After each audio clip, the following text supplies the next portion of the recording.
Deep into the night, Song Chongjing returned alone to the office of the kiln supervision official.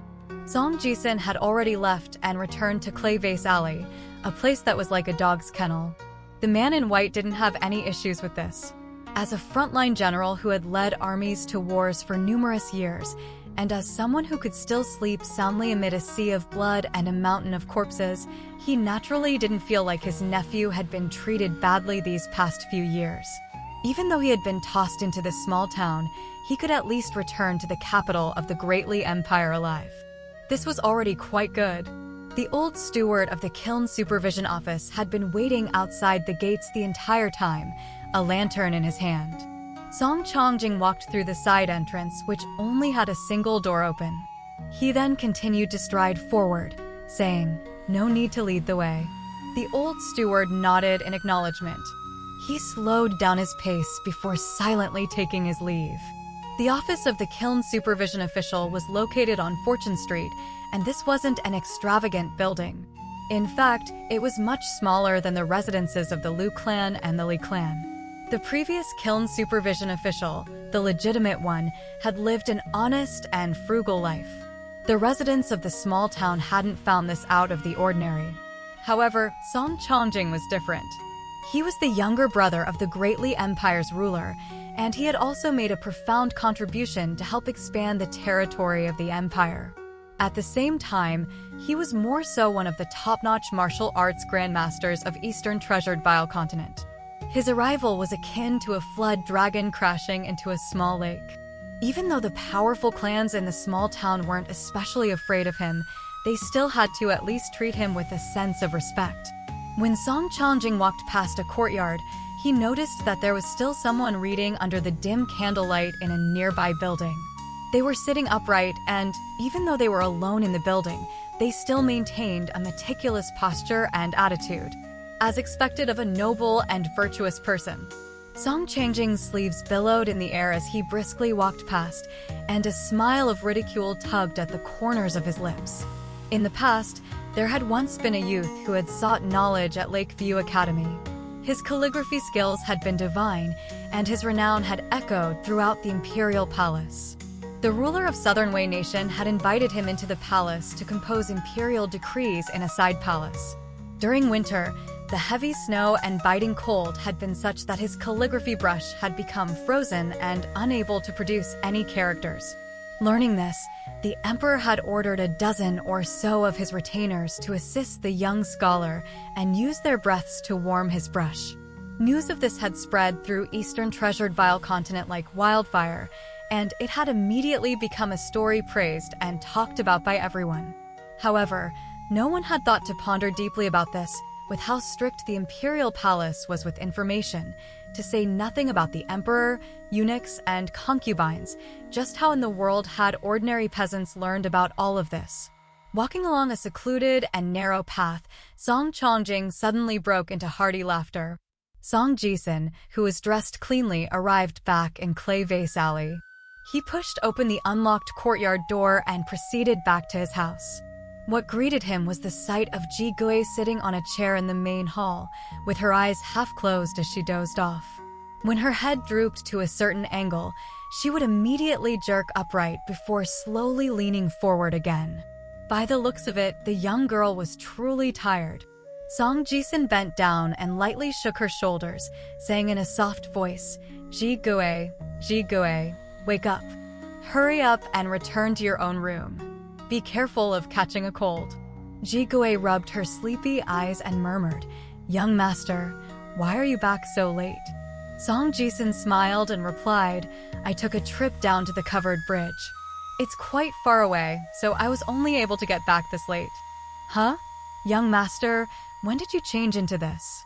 Ji Gui said in astonishment upon seeing the unfamiliar clothing that Song Jisun was wearing.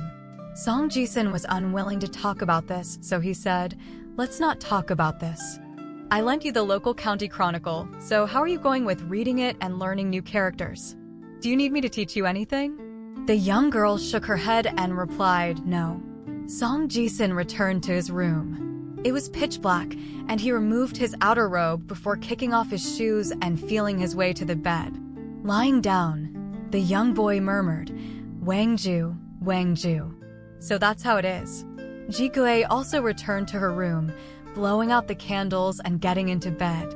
As she snuggled under the blankets, there was a soft and persistent rustling sound as if someone were hiding under the blankets and chewing on something. In the end, she even burped in satisfaction. Meanwhile, even though Lu Xianyang was still yet to become an official disciple of Master Wan, it was already abundantly clear to the others that Master Wan held this tall and broad young boy in extremely high regard. Otherwise, there was no way he would have personally taught him how to forge sword billets. Not everyone was allowed to enter that row of swordsmithing buildings. During lunch break, a young man who had worked in the Dragon Kills before jogged over to Lu Xianyang and told him that someone was looking for him. He wriggled his eyebrows and winked, and his expression appeared especially playful and teasing. He said that a woman who was even more beautiful than those on Fortune Street was looking for Lu Xianyang. Lu Xianyang followed him with a playful grin.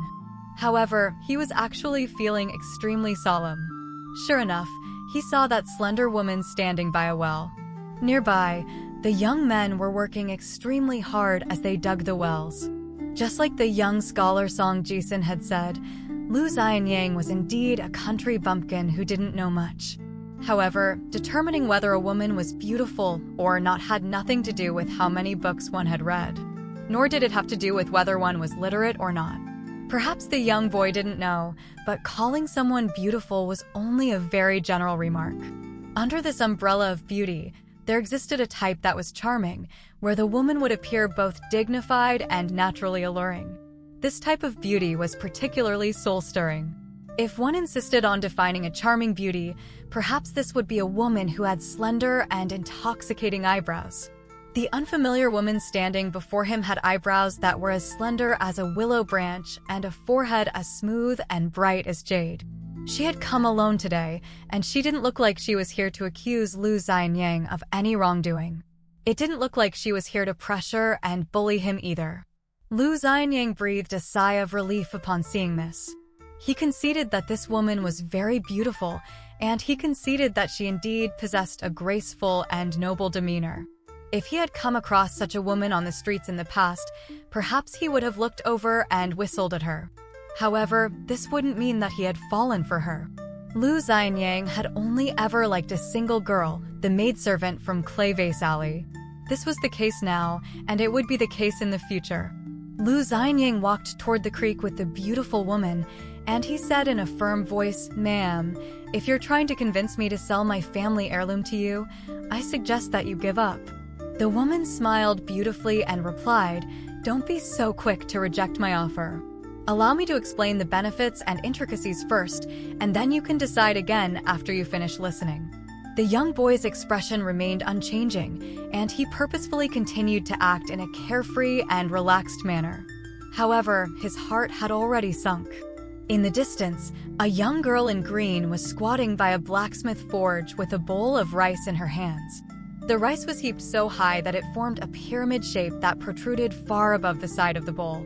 She lifted the bowl of rice and started to wolf it down.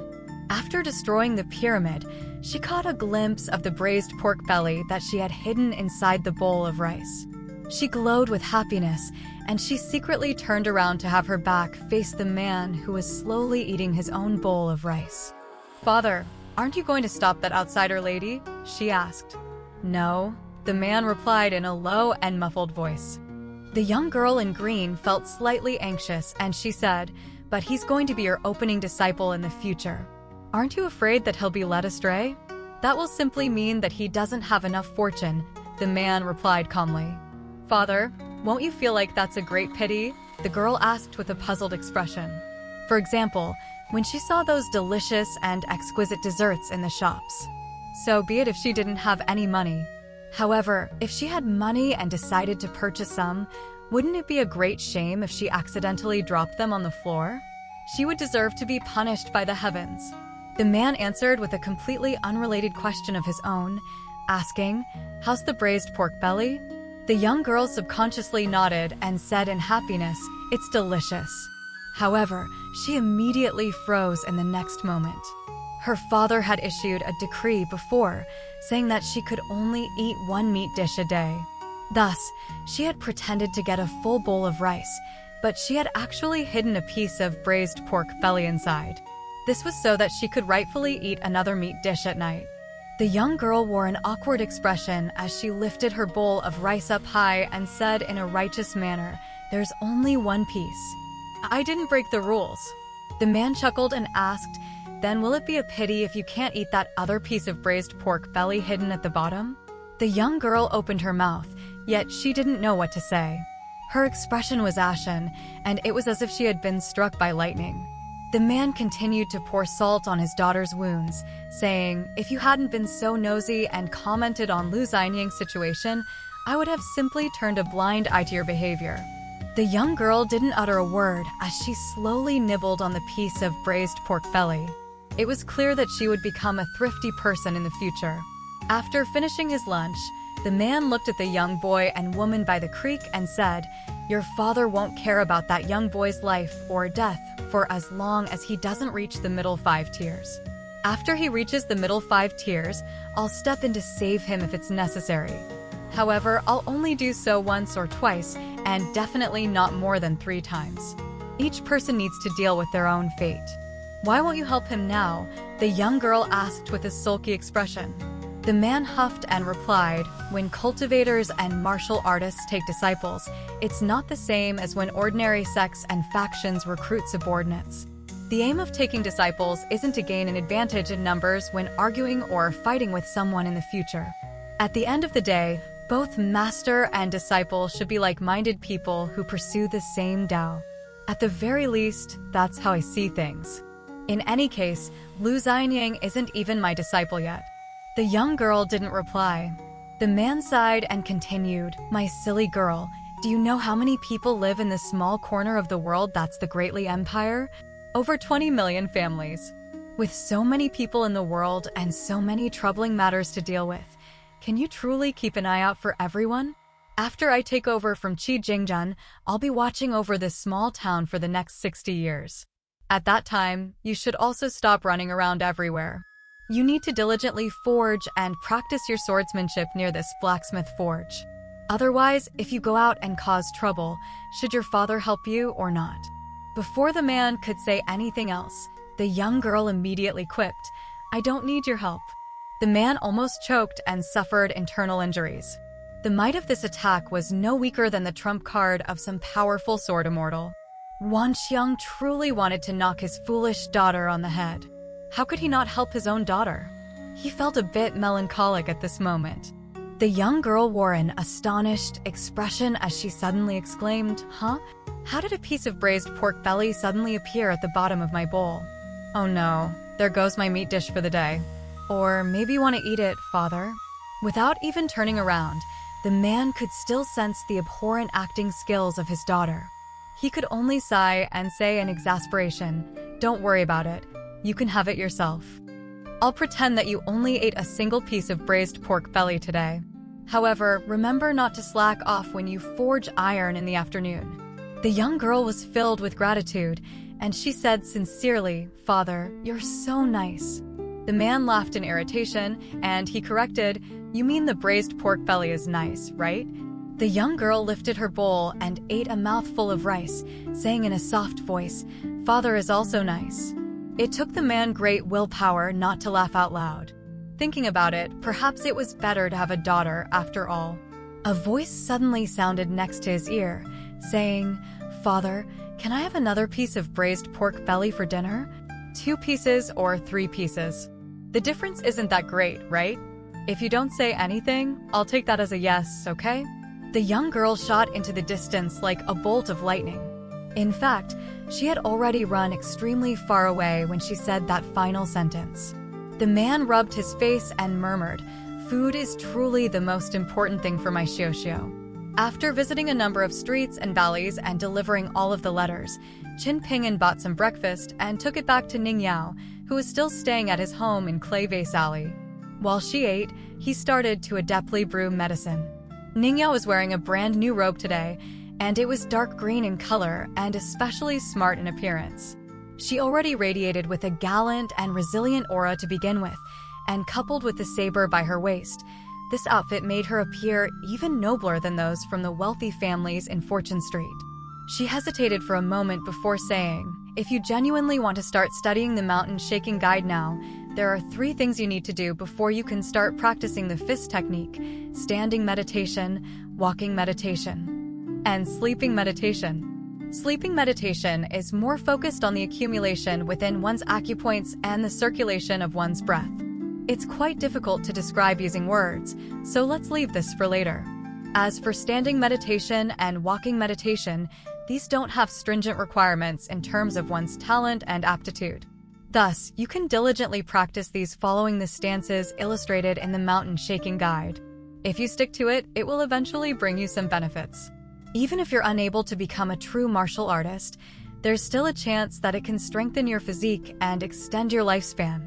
Is it possible to practice walking meditation in the creek? Qin Pinyin asked. This was something that he had thought of before. Ningyao nodded and replied, "Of course. Start with knee-deep water and then move onto waist-deep water. After that, you can move onto neck-deep water." Following her logic, Qin Pinyin asked, "In the end, will I have to fully submerge myself in the water?" Ningyao chuckled coldly and said, "Oh, you want to practice holding your breath underwater? Are you going to master that and then become a bastard turtle?" Qin Pinyin huffed and fell silent. Ningyao pondered for a moment before saying, "Here, I'll demonstrate walking meditation to you first. Watch carefully." Ningyao got Qin Pinyin to move the table aside. She then took 6 steps forward, with 3 steps being small and 3 steps being big. When she put her foot down after the final step, it was as if a muffled rumble was traveling through the entire ground of the house. The young girl completed this in a single breath. Her movements had appeared relaxed and smooth like flowing water, and this made the young boy in straw sandals feel an indescribable emotion. It was as if he had been looking at a crashing waterfall, with its descent proper and mighty. At the same time, it was also as if he had been looking at a leaf twirling around in the stream, with its movements free and gentle. These were indeed the fundamental aspects of walking meditation. However, Qin Pinyin only knew this so, but he didn't know why this was so. Seeing the confusion on his face, Ningyao returned to her starting position and demonstrated it again. After finishing her demonstration, Ningyao turned around and asked, "Do you understand now? Do you want to give it a go?" Qin Pinyin took a deep breath before making an attempt. He swayed and wobbled, and it was as if he were a hopeless drunk. Qin Pinyin stood there and scratched his head. Even he was acutely aware that his attempt had been terrible. Ningyao wore a dark expression, and she said in a solemn voice, "Try again." After 3 attempts, Qin Pinyin did indeed start to show some slight improvements. However, Ningyao's expression was already as dark as thunderclouds that were about to unleash a wild storm. She was unable to fathom how there could be someone as stupid and slow as Qin Pinyin in the world. How is it possible that his comprehension ability was so poor? How is it possible that his talent was so lacking? This was simply hopeless. Ningyao had already reached an exceptional height in swordsmanship since a very young age.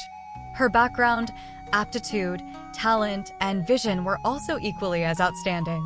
Because of this, the young girl was unable to comprehend how those people at the foot of the mountain tens of thousands of miles beneath her would make their way up step by step. She more so couldn't comprehend why their steps were so shaky. In the end, the young girl ran out of ideas to help Qin Pinyin. She was afraid that she would eventually feel the urge to draw her sword and hack at him.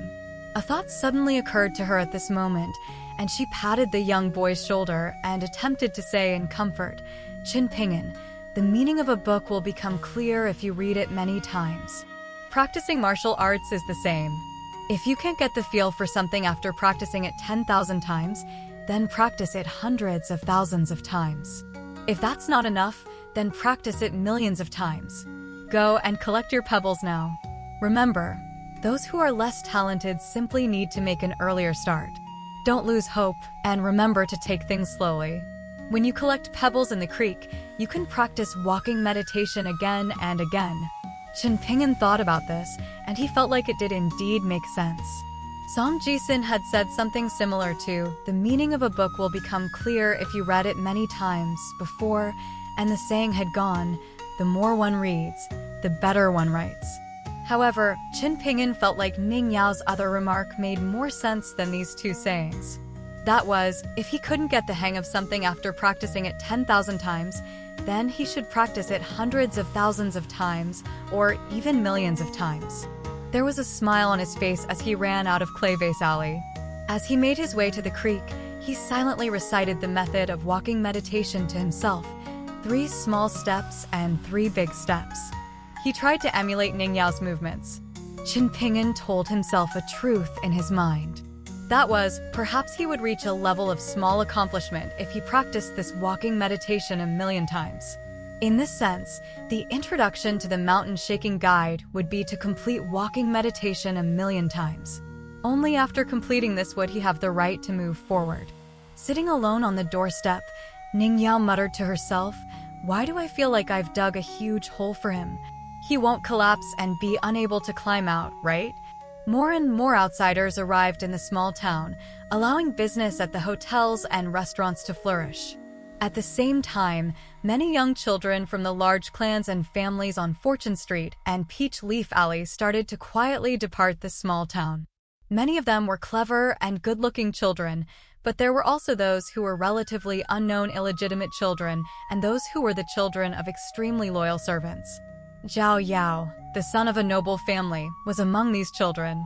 As for Gu Kan, the little boy from Clayvase Alley, the river-severing true lord had taken a liking to him with a single glance, so he could be regarded as an exception. Qin Ping'an went to Lu Xinyang's house to collect a bamboo basket and fish basket before leaving the small town and heading to the creek. When there were many other people around, Qin Ping'an naturally wouldn't practice the mountain shaking guide's walking meditation. However, after leaving the small town, he would be all alone, and it was during these times that he would start to quietly recite the mantra and recall Ning Yao's movements and aura as she had demonstrated walking meditation.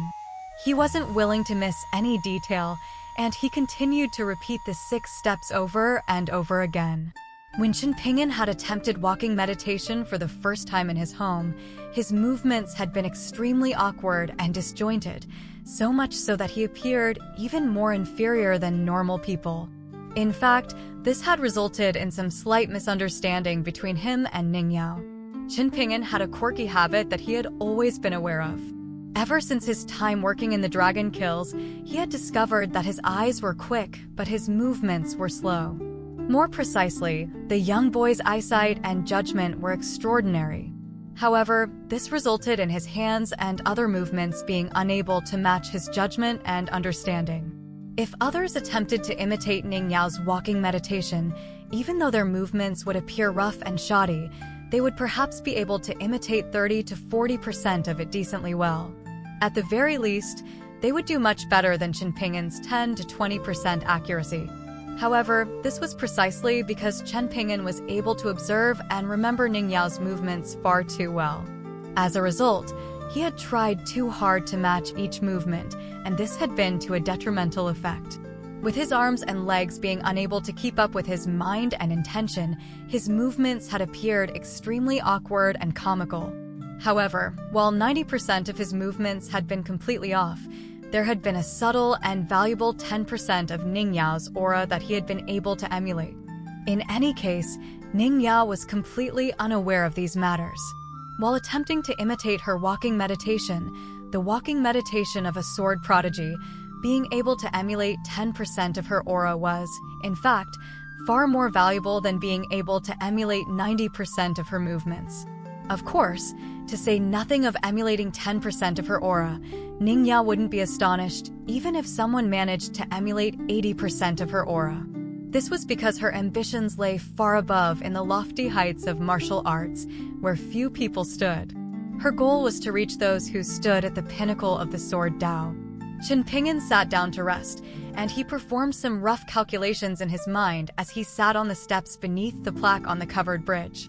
He realized that even if he performed walking meditation for upward of 12 hours a day, he would still only be able to repeat it 300 times at most. In a year, this would translate to roughly 100,000 repetitions. Thus, it would take him 10 years to complete the required 1 million repetitions. The young boy in straw sandals turned around to gaze at the clear creek water, and he murmured to himself, "I have to persevere for 10 years. I should be able to do this, right?" Even though Chen Ping'an hadn't shown any abnormal emotions these past few days, he had indeed been feeling quite heavy-hearted and solemn after hearing Taoist Lu reveal those secrets to him. Taoist Lu had revealed all of the sinister actions of Kai Jinjian to him. However, there was one thing that Chen Ping'an had never mentioned to Taoist Lu or Ningyao. That was, he had already developed a subtle feeling that something had gone wrong in his body when Kai Jinjian had tapped his glabella and struck his chest. It was also because of this feeling that he had stood outside his house for so long at that time. He had been summoning the courage and resolve to seek Kai Jinjian for revenge, no matter the cost. After all, according to Taoist Lu, Chen Ping'an had already been brimming with an aura of death at that time. He had lost the vitality and energy that a young person should have possessed. Thus, Chen Ping'an had been far less apprehensive of death than most people. By forcefully opening his acupoints and pointing the way, Kai Jinjian had effectively caused his body to become like a house that had no door. One could indeed carry many things inside, but whenever there was rain or snow, the house would collapse far quicker and far more easily than normal. It was because of this that Taoist Lu had come to the conclusion that he would only be able to live to 30 or 40, provided that he didn't suffer from any serious ailments or face any calamity. Afterward, by striking Chen Ping'an's chest, Kai Jinjian had further destroyed the foundations that would allow him to cultivate. Like destroying the gates of a city, she had effectively sealed off all methods for him to properly circulate his aura through these foundations. Not only had this severed Chen Ping'an's opportunity to cultivate, but it had also accelerated the decay of his body. Kai Jinjian's two actions were truly terrifying. After exposing Chen Ping'an's body to the elements, this meant that he would no longer be able to cultivate and achieve longevity. At the same time, he would also be unable to rely on spell techniques and mystical abilities to repair his body and reconstruct his foundations. Meanwhile, even if was fortunate enough to become a proper martial artist, and he could indeed temper his physique to improve his health, any opportunity that he came across in the future would always be accompanied by a severe and lurking danger. If he accidentally slipped up, he would fall into a dire situation where he further opened himself up to misfortunes. At that time, not only would he have failed to extend his lifespan, but he would have instead pushed himself to an even earlier death. The most important thing right now was for him to learn a martial art that could provide him with small benefits over a long period of time, allowing him to nurture his vital energy. In terms of whether this martial art was powerful, domineering, or could allow one to progress in leaps and bounds, this was all of much less importance. Chen Ping'an had placed all of his hopes in the mountain-shaking guide, the guide that Ningyao didn't fancy at all. Beyond walking meditation, Ningyao had also told him about the sword furnace, standing meditation, and the eternity, sleeping meditation. However, Chen Ping'an didn't dare to recklessly practice these. At the time, he had only taken a few glances at those diagrams before stopping himself from reading any further. He felt like he should leave it to Ningyao to appraise and verify the effects of those techniques first before starting to practice them. If one took the correct path, one would ultimately be able to make progress every day, regardless of how poor their comprehension ability was. They simply needed to persevere. If one veered off onto an incorrect path, however, their smarts and effort would only lead them further and farther astray. It was Lu Xianyang who had spoken these words to him. Of course, he hadn't forgotten to add, "You, Chen Ping'an, are the first type of person. Your clever neighbor, young scholar Song, is the second type of person. As for me, I'm the type of prodigy who's both smart and walking on the correct path." While bragging and blowing his own trumpet, Lu Xianyang had accidentally been overheard by the passing Old Man Yao. Old Man Yao had always given him special treatment and viewed him as a favorite disciple, yet Lu Xianyang's words had seemingly caused him to recall some unpleasant memories. In a rare display, Old Man Yao had flared up in rage and given Lu Xianyang a solid beating. After that time, Lu Xianyang never mentioned the word prodigy again. Chen Ping'an exhaled heavily before standing up and walking up the steps. After arriving on the covered bridge, he discovered that there was a group of 4 or 5 people standing and sitting in the distance. It looked like they were guarding one of the young girls. Qin Ping'an could only see her side, and her feet were casually hanging above the creek water as she sat on the railings of the covered bridge. Her eyes were closed, and her fingers were locked in strange positions as she made a weird hand symbol. Even though her eyes were closed, her movements were such that Qin Ping'an felt like she was using her mind to look at something. Qin Ping'an hesitated for a moment before deciding not to go any further. He turned around and walked down the steps, deciding to wade through the water to cross the creek. He had brought 2 bamboo baskets with him today, one large and one small. Thus, he was going to visit Lu Xianyang to return the slightly smaller basket to Master Ruan's blacksmith shop first. After all, Lu Xianyang had borrowed it from someone else. The group of people on the covered bridge exchanged a smile upon seeing the impoverished young boy tactfully turn around to leave. However, they didn't speak, afraid that they would disturb the young girl who was in a mystical mental state of observing water. This technique had originated from Buddhism, and there was absolutely no doubt about this. Afterward, however, many other cultivation sects had adopted it and changed it for their own purposes, further combining and refining it with other techniques. In the end, this one technique had branched off into many different techniques. However, Buddhism was facing the degenerate age of Dharma in Eastern Treasured Vile continent. After several great calamities aimed at destroying Buddhism swept through large swathes of the continent, Buddhism had slowly entered a state of decline for the past 1,000 years. Their power and influence was far inferior to Taoism and Confucianism. Hear only about the true lords and heavenly masters, know not about the Dharmapala and Vedanta. This was the current situation in Eastern Treasured Vile continent. However, the sects who had benefited from Buddhism were countless in number. Qin Ping'an rolled up his pants and sleeves and waded across the creek. When he arrived on shore, he suddenly heard screams of astonishment and howls of anger traveling over from the covered bridge. He paused for a moment before deciding against getting involved. When he arrived at Master Ruan's blacksmith shop, he saw that it was still as lively and busy as always. Qin Ping'an didn't wander around by himself, and he instead stood next to a well and asked someone to notify Lu Xianyang of his arrival. He had initially thought that he would need to wait for a long time, but to his surprise, Lu Xianyang ran over after only a short while. Lu Xianyang dragged him toward the creek and muttered in a low voice, "I've been waiting for you for so long. Why did you only just arrive?" Qin Ping'an was slightly puzzled and asked, "Master Wan has been nagging you to return the bamboo basket?" The tall young boy rolled his eyes and said, "What's a crappy basket worth?" "No, I've got something important to discuss with you. When you go back to my home after collecting those pebbles, wait for that woman to arrive and look for you. I'm talking about the woman whose son is wearing red. We saw them at the entrance of Clay Vase Alley last time. When she arrives, you don't need to say anything else, and you simply need to give that large case to her. She'll give you a pouch of coins. Make sure to check the pouch in front of her.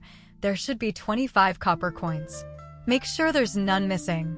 Qin Ping'an was shocked, and he exclaimed, "Lu Xianyang, have you gone mad? Why are you selling your family heirloom to that outsider?"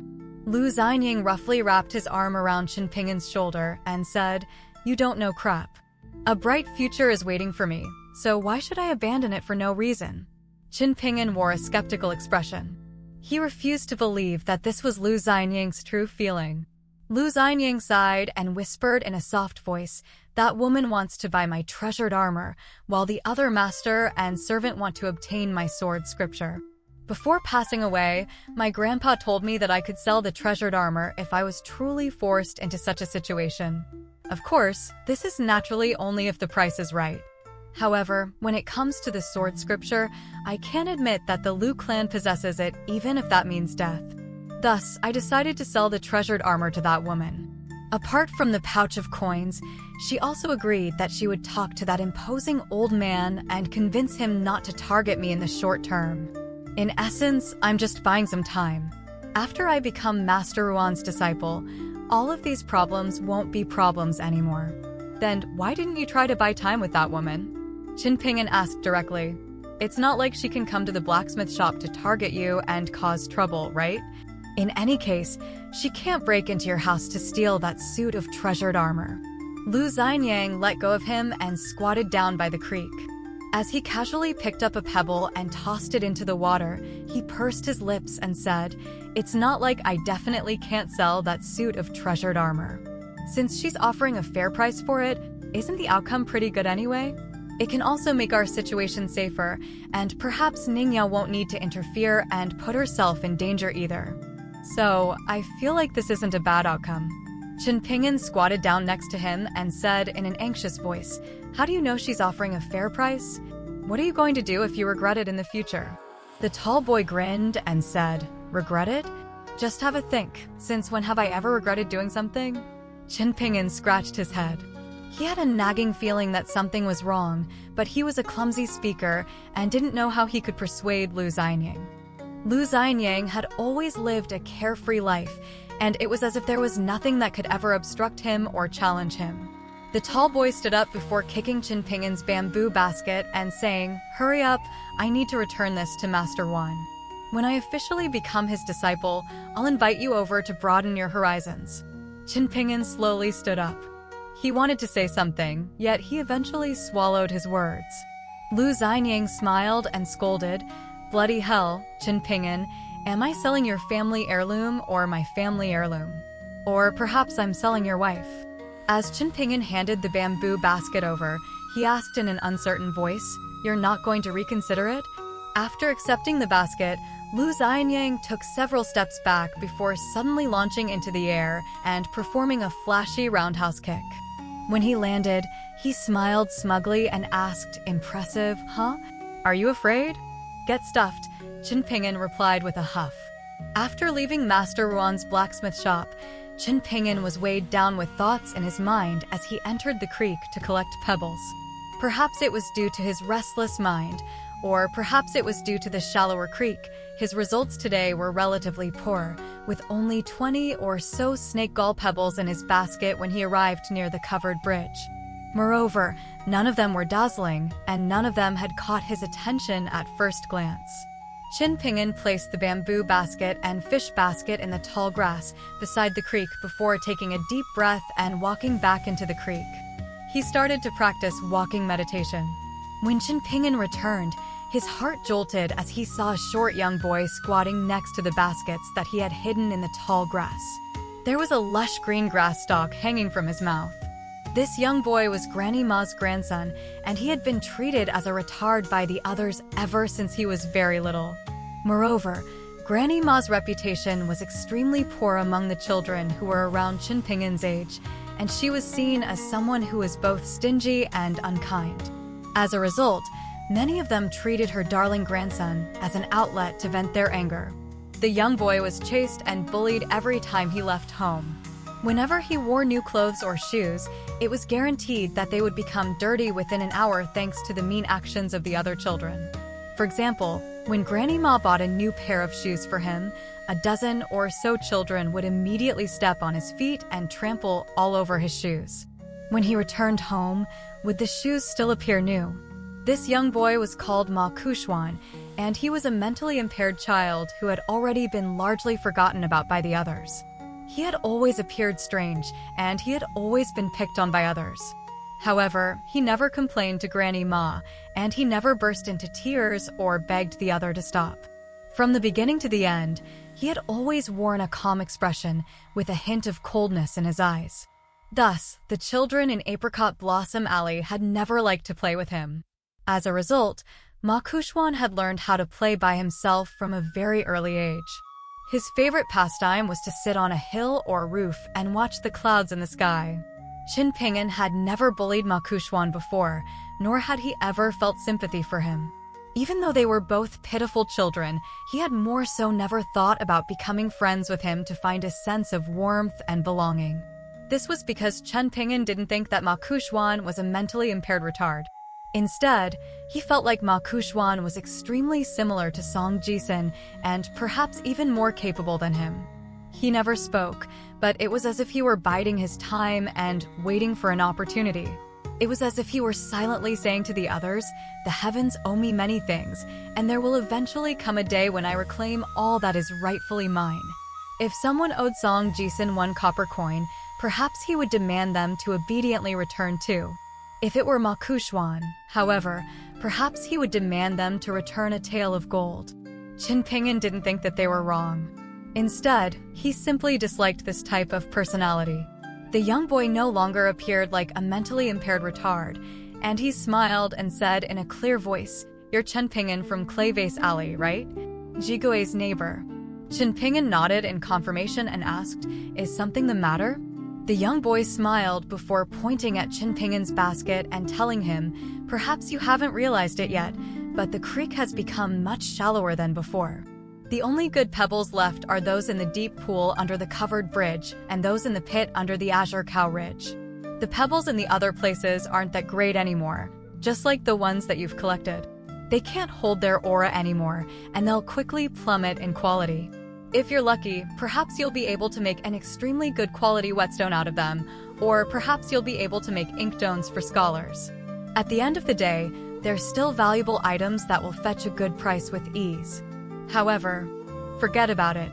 You might not understand even if I explain it to you." Qin Ping'an replied with a smile. However, he didn't say anything. The short young boy suddenly asked, "You were practicing a fist technique in the creek just now?" Qin Ping'an still remained silent. There was a glimmer in his eyes, and Ma Kuxuan roared with laughter as he said, "As it turns out, you're not stupid either, huh? That makes sense. You're quite similar to me, and we're actually the same type of person." Qin Ping'an walked around the young boy and told him that he was going to leave first. He then picked up his baskets and turned around to leave. Squatting down as he watched Qin Ping'an disappear into the distance, Ma Kuxuan spat out the grass stalk in his mouth before shaking his head and saying in a soft voice, "Your stance is poor, and your number of mistakes is also great. No matter how much you practice, you're still not going to reach any great height." Without turning around, Ma Kuxuan said, "You've retrieved our martial sex subjugation treasure?" The man behind him smiled and said, "Remember to call me master in the future." The young boy ignored him. He stood up and turned around, asking, "Can you show me that small sword resting ground?" The man in front of him was none other than the martial sect grandmaster, who had a sword strapped to his back and a tiger talisman hanging by his waist. He claimed that he had come from true martial mountain, and he had even announced that he would challenge the so-called junior uncle from the sect of the Golden Boy and Jade Girl. The man shook his head and said, "Now's not the right time." A hint of frustration and anger appeared on his face, and he continued, "Why did you purposely ruin that girl's observing water mental state? Do you know that such actions will make you two archenemies for life?" The young boy wore an indifferent expression as he replied, "To pursue the great Tao is to embark on a difficult journey. If I'm unable to overcome such a minor challenge, how will I dare to dream about achieving immortality?" The man laughed in anger and sneered, "You've yet to even embark on your journey, yet you're already daring to talk so big? You're not afraid of being too hyperbolic." Ma Kuxuan grinned, revealing his sparkling white teeth. "If I encounter this kind of ascension opportunity in the future, I'll make sure to notify that girl. Master, you don't need to interfere at that time, and I'll allow her to try and ruin my opportunity." The man sighed with emotion and said, "Do you know? The fated opportunities in this world come big and small, while blessings and fortunes also come major and minor. One's aptitude and talent also comes higher or lower. If you always judge others using your own set of principles, there will eventually come a day when you come across someone who's more powerful and high-level than you, and at that time, they might destroy your path to longevity simply because they aren't in a good mood. What will you do then?" The young boy smiled and replied, "I'll accept my fate." The man chuckled at himself in a mocking manner and said, "I won't try to reason with you again in the future. My words will just fall on deaf ears. How did that boy from Clayvase Alley find out about the value of the pebbles in the creek? And he's even practicing a fist technique?" Ma Kuxuan suddenly asked. The man's expression instantly became serious, and he said, "Ma Kuxuan, I don't care if you're an unruly person or whatnot. However, there's one thing that you have to remember. We're swordsmen from the martial sect. We wield the sword to shatter all techniques, we wield the sword to follow our mind, and we wield the sword to pursue invincibility. However, we definitely don't wield the sword to pick on mortals or to kill those who are innocent. More importantly, we can't purposely target others simply because we're jealous of their talent. The young boy stretched lazily and said, "Master, you're overthinking things. Regardless of how powerful that boy from Clayvase Alley is, I won't bother him as long as he doesn't bother me. At the end of the day, the people in this small town are nothing more than stepping stones for me, regardless of how great their achievements are. Being jealous of them? I can't even thank them fast enough." The man was exasperated. "There's truly no way to reason with you. I feel like True Martial Mountain will have its hands full in the future. What are you ranked in True Martial Mountain?"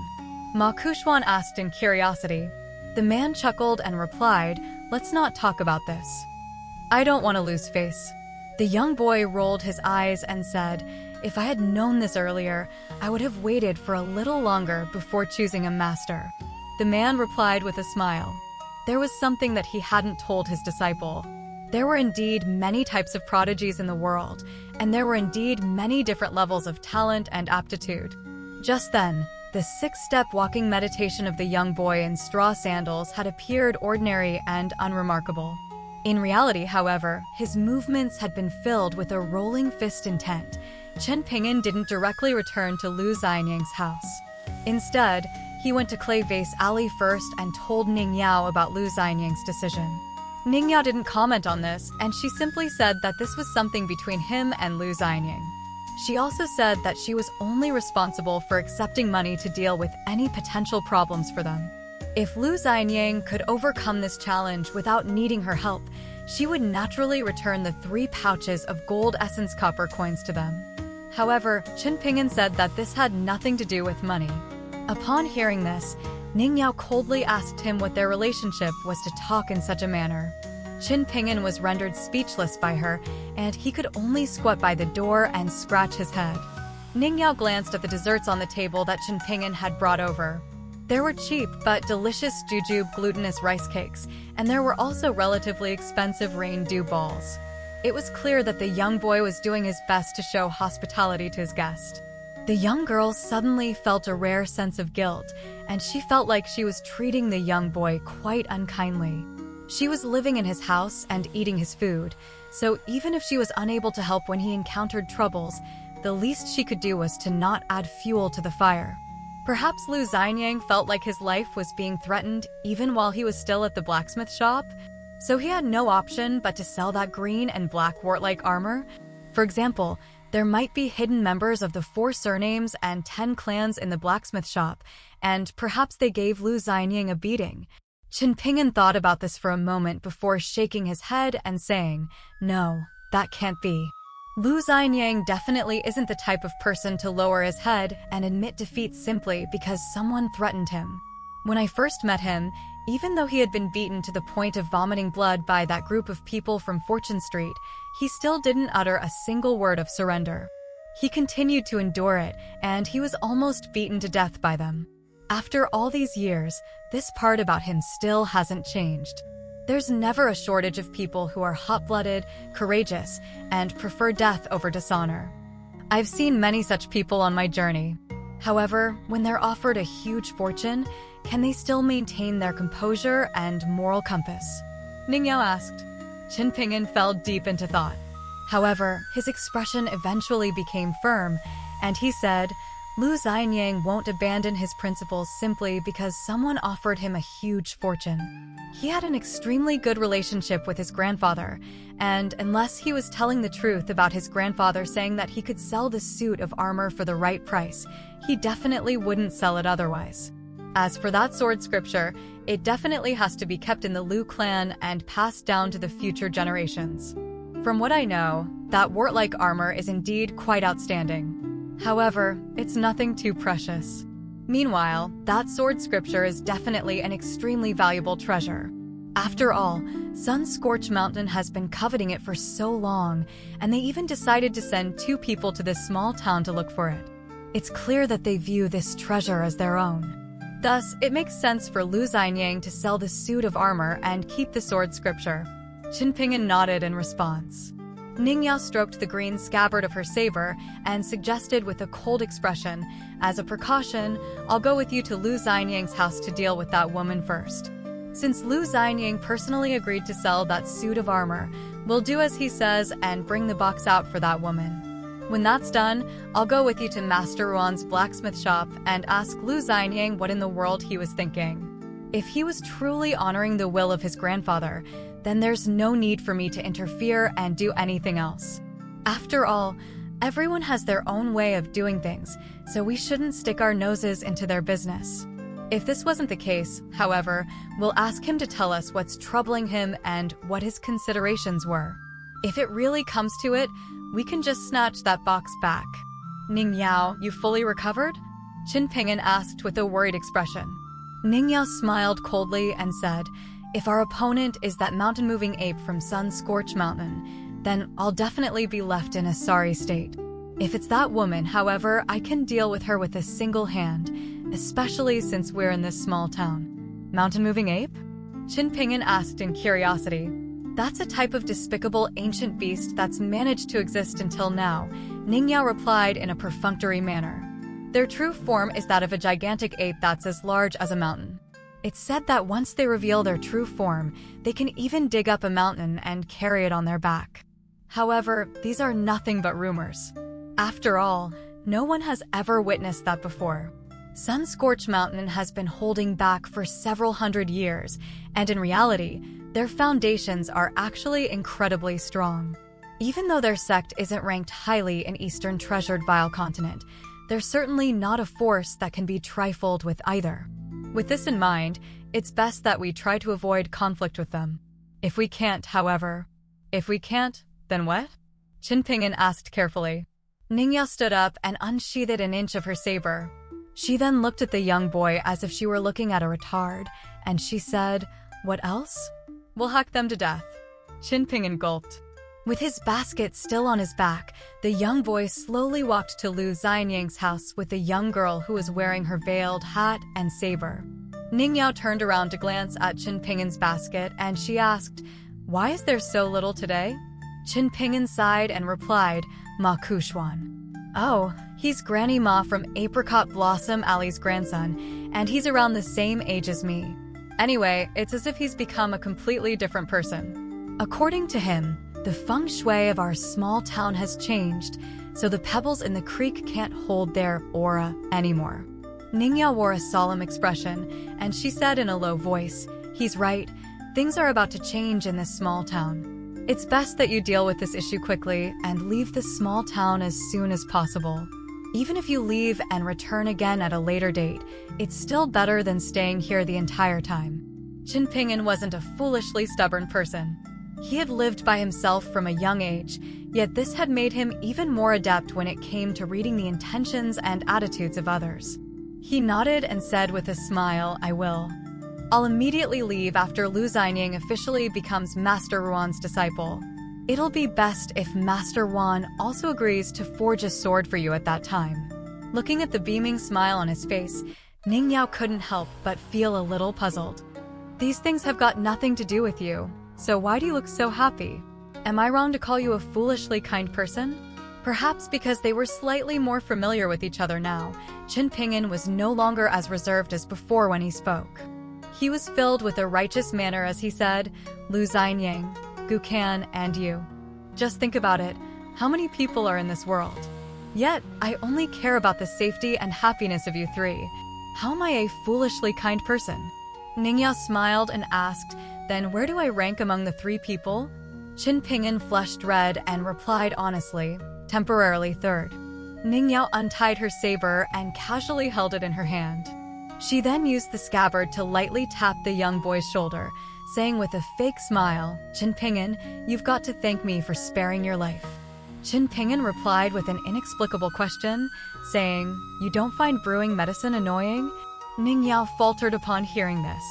However, she quickly understood his meaning, and she said, "Qin Ping'an, I suddenly feel like you'll do quite well even when you leave this small town and go to the outside world." Qin Ping'an wasn't greedy in the least, and he said sincerely, "I'll be happy as long as my situation can stay the same." Ningyao didn't comment on this. Like a young girl waving a flower branch in the countryside, she lightly waved the green scabbard in her hand. When they arrived at the corner of the alley where Lu Xianyang's house was located, a black shadow suddenly shot out from nowhere, almost causing Ningyao to draw her blade. Fortunately, she managed to stop herself in time. As it turned out, this was a dog, and it affectionately ran circles around Qin Ping'an. Qin Ping'an bent down to pat the dog on the head. He then stood up and said with a smile, "He's called Fortune, and he's Lu Xianyang's neighbor's dog." It's been many years already, but this dog is still as cowardly as always. Lu Xianyang and I used to always bring him with us when we climbed the mountains, but Lu Xianyang would always complain that he couldn't catch any wild rabbits or chickens. In other words, Fortune is even less capable than a cat. For example, people often see Ma Kushuan's cat carrying wild chickens and snakes into his house. However, Fortune is quite old after all. He's already 10, and this is old for a dog. As he said this, Qin Ping'an couldn't help but bend down to pat Fortune on the head again. His voice was gentle as he continued, "At this age, you have to accept that you're getting old, right? But don't worry, I definitely won't leave you starving when I become rich in the future." Ningyao shook her head, unable to empathize with his feelings. This was the case even though she had witnessed all kinds of people and events on her journey to this small town. She had seen lofty and powerful immortals. She had seen ordinary and unremarkable mortals. She had seen the extravagant and furious horses of powerful young masters. She had seen the ethereal and carefree figures who soared through the sky. And she had also seen the many kinds of joyful reunions and heartbreaking separations. There was that Buddhist monk who walked barefoot during windy and rainy nights to ask for food, with his steps firm and resolute as he continued to chant the Buddha's name. There was that impoverished scholar who was rushing to the capital to take the imperial exam, not remorseful or resentful that the hair by his temples had grayed after staying in that rundown temple, and gently helping that fox spirit in human form draw her eyebrows. There was that young Taoist who held the esteemed title of Heavenly Master, walking through the unmarked graves of that ancient battlefield alone as he silently recited the mantra, "Protection of the myriad heavenly venerates," not hesitating to sacrifice his cultivation to point out a path for those lost and lonesome ghosts. There was that middle-aged official who had personally sealed off an illegal Dragon King temple early in his career. Yet his lips were cracked and bloody as he placed an incense table by the dry riverbed and recited the Dragon King rain-seeking script with a hoarse voice, even going as far as to face the direction of the Dragon King temple and drop to his knees to kowtow for forgiveness, all for the sake of the commoners in his jurisdiction. There was that old man who refused to abandon a past dynasty, refusing to take his son who had become an official in the new dynasty with him, and instead only taking a few elementary-aged grandchildren with him as he climbed up a mountain and created a poem, tears in his eyes as he faced the destroyed lands of his nation and told his grandchildren of the past names of the states and counties. There was that boat that streamed down the long gorge like a floating leaf. There was that scholar who was filled with vigor as he listened to the sounds of nature on the two banks, raising his head to howl whenever he read a script that touched his heart. There was that breathtakingly beautiful woman suited in armor who rode her galloping horse and sculled wine after the flames of battle settled. She walked vast stretches of road, witnessing all kinds of different people and matters, and experienced a wide range of different comprehensions and enlightenment. However, Ning Yao's Tao heart remained strong and unmoving. It wasn't soiled in the least. Today, Ning Yao witnessed something new. There was an impoverished young boy from a rundown alley, a bamboo basket on his back and a fish basket by his waist as he bent down to pat the head of that old dog, his expression one that was filled with hope for the future. Not long after arriving at Lu Xianyang's house, the two of them heard someone knocking on the door. Qin Ping'an and Ning Yao exchanged a glance. Qin Ping'an walked over to open the door, while Ning Yao remained standing in the house. However, she turned around to glance at the sword that was silently resting on the cabinet. The person at the door was none other than Lu Zhangzhen. However, he was naturally serving the woman standing next to him. In addition to them, there were also 2 loyal servants from the Lu clan. Lu Zhongjun wore a friendly expression as he asked in a soft voice, "You're Chen Ping'an, Lu Xianying's friend, correct? We're here to collect that box, and Lu Xianying should have told you about this already. So, rest assured and take this pouch of coins. Apart from this, the lady will also give Lu Xianying the other things that she promised him." Chen Ping'an accepted the pouch of coins and moved aside to let them through. The graceful and bold woman was the first to enter the courtyard, with Lu Zhongchun and the 2 servants following after her. The woman personally opened the red wooden box that had already been carried to the main hall, and she bent down and reached over to stroke the ugly suit of armor. A hint of intoxication flashed through her eyes, followed by an expression of unconcealable fervor and desire. However, she quickly put her emotions in check. She stood up and gestured for Lu Zhangchun and the 2 servants to collect the box. It wasn't heavy, and this was because it only contained a single suit of armor. The woman was the last to leave the house, and when she arrived at the door, she turned back to face the young boy in straw sandals, saying with a faint smile, "Lu Xianying genuinely treats you as a close friend." Chen Ping'an didn't understand what she was trying to say, so he could only keep his mouth shut and remain silent as he watched them exit the courtyard. He remained standing there for a long time, unwilling to move. In the end, Ningyao walked up beside him. The woman was walking behind Lu Zhongchun and the 2 servants. When they arrived at the end of the alley, she turned around, only to see the young boy and young girl standing side by side. She wore an amused smile as she said, "Ah, being young is so nice. However, you'll need to stay alive if you want to enjoy it."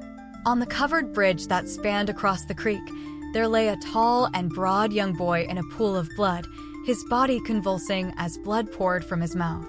This time, however, he didn't hear the skinny and dark young boy screaming for help at the top of his lungs. On the northern end of the covered bridge, there stood a large group of people pointing and having spirited discussions. However, they didn't dare to approach the young boy, lest they bring calamity upon themselves. 2 people quickly walked onto the covered bridge, with a man squatting down beside the young boy and placing his fingers on his radial pulse. His expression became increasingly solemn. The young girl in green was infuriated, and she said through gritted teeth, "They destroyed his chest with a single punch. How cruel and merciless." The man remained silent. Wan Xiao was wearing a ponytail today, and she said in anger, "Father, are you going to watch Lu Xianying die just like this? He can already be regarded as half your disciple." The man didn't let go of the young boy's wrist, and his face was expressionless as he said in a calm voice, "I didn't expect Sun Scorch Mountain to be so unreasonable this time." The young girl suddenly stood up, and she shouted, "If you're not going to deal with them, then I'll go and deal with them myself." The man slowly looked up and said, "Wan Xiao, do you want me to collect your corpse for you?" The young girl strode forward with an indomitable will, saying in a solemn voice, "Eating isn't the only thing I know how to do. I also know how to kill people." There was a hint of thunderous fury on Wan Qiong's face. Part of the reason was because his daughter was too rash, but more of the reason was because that old ape from Sun Scorch Mountain was far too cruel. The man pondered over this for a moment. Since he was still yet to officially take over from Qi Jingjun, did this mean that he could also act in an unreasonable manner? The young girl in green suddenly stopped in her tracks. This was because she suddenly saw a skinny young boy frenziedly running over from the other side of the covered bridge. This familiar figure was wearing a pair of straw sandals. He was completely expressionless at this moment. She wanted to say something as the boy dashed past her, yet she couldn't open her mouth to speak no matter what. She felt extremely aggrieved for some reason, and tears immediately started to flow down her cheeks. When Chen Ping'an sat down beside Lu Xianying and grabbed one of his hands, it was as if the tall young boy whose vision was already blurry regained a little bit of energy. He tried to squeeze out a smile, and he said in a labored voice, "That woman said that she would kill you if I didn't give her the suit of treasured armor. She also said that both she and her son had come to our small town, so she could accept the price of one of them being kicked out. I was afraid. I was genuinely afraid that she would kill you." However, I didn't lie to you before, and my grandpa truly did say those words. So, I decided to sell the suit of armor. What does it matter anyway? However, she sent someone to look for me just then, and they told me that the old man had gone crazy. After hearing that I didn't have the sword scripture, he became intent on killing you and then killing me. I was extremely worried about you, so I wanted to run over to give you a warning. That's how I arrived here. However, I was punched by that old bastard. It does hurt a little. Qin Pingin's head was lowered as he gently wiped the blood from the corners of Lu Xianyang's mouth. There was a deep frown on his face, and he said in a soft voice, "Don't be afraid. Everything will be okay. You have to believe me.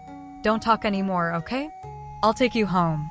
The tall young boy's energy gradually waned again, with his eyes losing focus as he murmured, "I don't regret anything, and you don't need to blame yourself either. Really, it's just that.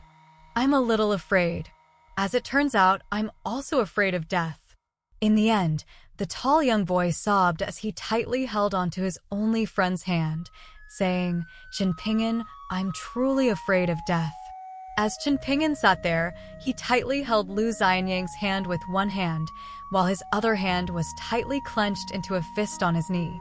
Lu Xianyang's breathing was erratic and labored. He was still young, yet he appeared much like an old dog at this moment. The rims of Qin Pingin's eyes were extremely red.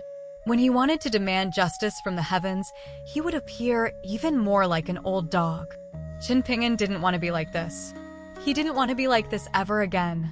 The Lu Manor on Fortune Street was quite small and compact, but there was far more to it than met the eye. Even the woman from the Sioux clan of the Light Breeze City felt like every possible effort had already been made, and there were no further ways to improve this place. Inside a lakeside pavilion, the woman was leaning lazily against the railing of the pavilion with a content expression, having just successfully secured the suit of scaly armor from the Lu clan. She was in such a good mood that even though Lu Zhengzhen was standing on the steps of the lakeside pavilion, she didn't find him to be as much of an eyesore as usual. Her son was dressed in his large red robe, standing on the long bench while tossing fish food into the small lake. Close to 100 red-backed koi fish were squashed together, fighting for the food, presenting a stunning sight to behold. The woman turned to Lu Zhengzhen as she instructed, "There's no need for you to remain here any longer. Once everything is done here, you'll return with us to Light Breeze City. Not only will my husband accept you as an in-house disciple, we'll also fulfill your grandfather's rather unreasonable request and ensure that you reach the middle 5 tiers someday. This is the most valuable type of promise, and it has to be said that your grandfather is quite a wily old fox for making such a request." A faint smile appeared on the woman's face as she continued, "If you ask me, if your grandfather had been the leader of the Lu clan, then the Lu Empire wouldn't have collapsed so quickly. Even the extremely arrogant monarch Song Chongjing of the Great Li Empire once stated that he was only able to conquer the Lu Empire in a single year due in large part to the incompetence of the Lu Empire itself. Unfortunately for this branch of your Lu clan in this town, you weren't able to rise to greater heights as the main branch rose to power, but now that the Lu Empire has fallen, the negative consequences have adversely affected the side branch as well.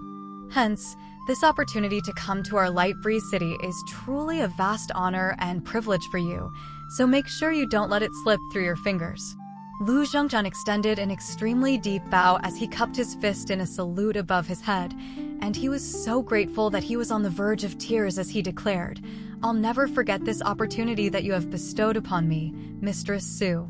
Even after I go to Light Breeze City, I will serve you as your most loyal subordinate for the rest of my life. I swear that you will be the only one that I pledge my loyalty to for as long as I live." The woman narrowed her eyes in a seductive manner as she smiled and said in a gentle voice, "Make sure you don't let my husband, your future master, hear what you said just now. Alternatively, perhaps you could repeat what you said here to him when you meet him." Perhaps Lu Zhengzhen no longer felt any shame in kneeling to others after kneeling down to Lu Xianyang in Clay Vase Alley, but after hearing this thinly veiled threat from the woman, he immediately fell to his knees, then kowtowed onto the top step outside the lakeside pavilion as he said in a trembling voice, "I wouldn't dare to forget the one who bestowed this opportunity upon me." The woman smiled and waved him away in a dismissive manner. You can get up now. Speak with your actions, not your words. The path of cultivation is a long and arduous one, and eventually, your true colors will come to light. Lu Zhongzhen backed away from the lakeside pavilion, only turning around after he had made his way down the steps. The high and mighty young master, who had once been one of the most prominent figures in the town, seemed to have never had his back straight when in the presence of this woman. Outside of the town, the Lu clan was an imperial clan that ruled over a massive empire. However, the empire had been dealt an extremely severe blow by the army of the Great Li Empire, and it was going to be very difficult for them to make any type of resurgence in a short time. As a result, all of the direct lineal branches and side branches of the Lu clan had to keep a low profile for the time being. Otherwise, given the power and reputation of Light Breeze City, there was no way that the woman would have dared to take over the branch of the Lu clan in this town and order its young master around as if he were her servant. In fact, if the Lu Empire had been at the height of its powers, even the little girl and her elderly servant from Sun-Scorched Mountain wouldn't have dared to treat the Lu clan with such disdain.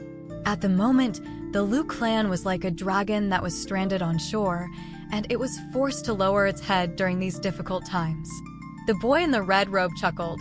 That man was truly born to be a slave. Why did you agree to take such a pathetic piece of trash along with us, mother? You're not actually going to make father take him as his disciple, are you? And you promised to get him to the middle 5 tiers? Since when was it that easy to get to that level? The woman smiled as she replied, Lu Zhongzhen may be a pathetic little man, but he's not completely without merit. His aptitude is quite mediocre, so it would have been extremely fortunate even to have become an external disciple to your father, but ultimately, he's only an afterthought in the far bigger deal that's taking place. On the surface, it appears that I've promised the Lu clan in this town a lot, but in reality, we've granted the imperial branch of the Lu clan even more. We took in all of the members of the imperial clan who were seeking refuge and allowed them to settle in our Light Breeze City. On top of that, we've been treating them as the most esteemed of guests, and we've even marked out a large area in the city that we've granted to them as their private territory for the next 10,000 years. After tossing out all the fish food in his hands, the boy suddenly ran out of the lakeside pavilion, then scooped up a large handful of rocks before rushing back into the pavilion. After that, he leaned against the railing and began to hurl the rocks forcefully at the koi fish, taking great pleasure in their suffering. As he did this, he turned to his mother and said, I'm guessing that we only came to this town in search of that suit of armor as nothing more than a ruse, right? In reality, our goal was to use this opportunity to seize control of the Lu clan. The Lu Empire may have fallen, but its residual forces are not to be estimated. I've heard that just the imperial family of the Lu Empire alone numbers in excess of 3,000 members, and if we count in all the servants, officials, and generals who weren't willing to surrender to the Great Li Empire, all of them provide a massive boost to our Light Breeze City. A gratified smile appeared on the woman's face as she said, I'm glad that you're intelligent enough to think of this, but I have to tell you that you're wrong. The boy's brows furrowed slightly as he awaited further elaboration. There's more to that suit of armor than meets the eye. To put it simply, it's not inferior to that sword scripture, the woman explained. The boy hurled a rock viciously into the lake, and it struck one of the koi fish on the back. Blood was immediately sent splashing in all directions, while the poor koi fish flailed violently in pain. A fervent look appeared in the boy's eyes as he said, My father's forte is his offensive power. In that regard, he's not far behind Song Changjing of the Great Li Empire. Unfortunately, he's always been held back by his naturally weak physical constitution, so he's always been weak to opponents who fight fire with fire and do everything in their power to wound him, even if it means being wounded themselves in the process. This is why he hasn't been able to make a name for himself and why he's being treated as a laughingstock. Even our own clan members in Light Breeze City dare to make fun of us behind our backs. Could it be that after my father obtains this suit of armor, his defensive shortcomings will be accounted for, and he'll be able to stand toe-to-toe against Song Changjing? The woman shook her head once again. The boy slammed a palm down onto the railing as he yelled with an enraged expression, Stop playing games with me. Even though he was facing his own mother, he was baring his fangs at her like a tiger cub. The woman had never felt it inappropriate for her son to yell at her. This was due to the fact that a mighty figure had appraised her son at birth and declared him to possess the ferocity of tigers and wolves, coupled with supreme aptitude that placed him above all others.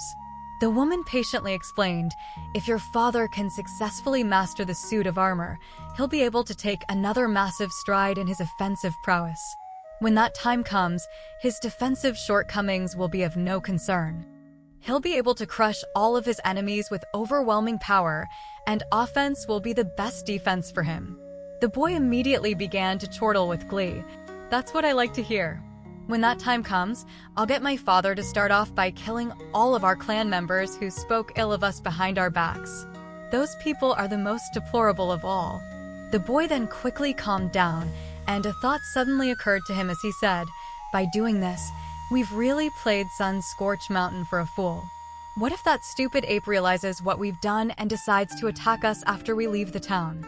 Also, there's one other thing that I haven't been able to make sense of all this time. Lu Xianyang already has a porcelain buyer, and he possesses exceptional aptitude for cultivation. On top of that, he had both the suit of armor and the sword scripture in his possession. Someone as blessed as him is extremely rare, and even I have to admit that I was quite impressed by him. So why is it that his porcelain buyer has refrained from showing up all this time? Not only have they allowed us to secure the suit of armor, we were also able to get that old ape from Sun Scorch Mountain to take the fall for us. Now that he's killed Lu Xianyang, we're completely in the clear. No matter what repercussions arise out of this, Sun Scorch Mountain will be forced to bear them, while our Light Breeze City won't have to take any accountability." The woman replied in a confident manner, "That mountain-moving ape from Sun Scorch Mountain certainly isn't the brightest, but he's not so stupid that he would be fooled around by me like this and still remain completely oblivious. He's already figured out that I'm using him to kill Lu Xianyang, and as for why he was willing to jump into that trap anyway, the reasons involved are rather complex, and there are some rather obscure historical factors behind this. Seeing as Sun Scorch Mountain thinks that it'll be able to handle the consequences, we certainly have no qualms in allowing them to take the fall for us." The woman fell into deep thought as she spoke, reevaluating everything that she had done up to this point to ensure that she hadn't made any mistakes or oversights. Lu Xianyang's porcelain buyer was a power that had once thrown their full support behind the Lu Empire, and they had suffered extremely severe losses in the wake of the empire's collapse. Prior to that, they were a first-rate sect that ranked only below the empires on the continent. Otherwise, they wouldn't have been able to afford the massive expenditure required to keep Lu Xianyang in the town for the next 9 years of his life, even after they had ascertained his aptitude for swordsmanship. After somehow learning about this, Sun Scorch Mountain had approached Lu Xianyang's porcelain buyer and attempted to purchase Lu Xianyang's bonded porcelain from them. One of the leading figures of Sun Scorch Mountain had offered an astronomical price for the bonded porcelain, but in a rather inexplicable turn of events, the porcelain buyer refused to sell. All they told Sun Scorch Mountain was that they had already sold the bonded porcelain to someone else, but they refused to reveal any further information about the new porcelain buyer's identity. Sun Scorch Mountain had been rather perplexed about this, but they subsequently caught wind of a rumor that their sworn enemy, the Wind Lightning Field, had pounced on the opportunity before them and extorted the previous porcelain buyer out of the bonded porcelain. The previous porcelain buyer naturally didn't dare to tell Sun Scorch Mountain that the bonded porcelain had been sold to their sworn enemy, so it made sense why they were so tight-lipped about the identity of the new buyer. As for who it was that had leaked to Sun Scorch Mountain the information regarding the suit of scaly armor and the sword scripture passed down for generations in the Lu clan, and the fact that Lu Xianyang's bonded porcelain had been purchased by the Wind Lightning Field, one need not look any further than Light Breeze City. Of course, they had only done so in secret from behind the scenes. The boy's mother was the primary mastermind behind this, and she had paid an enormous price to be able to enter the town with her son, so she naturally had to ensure that they would at least break even on this trip.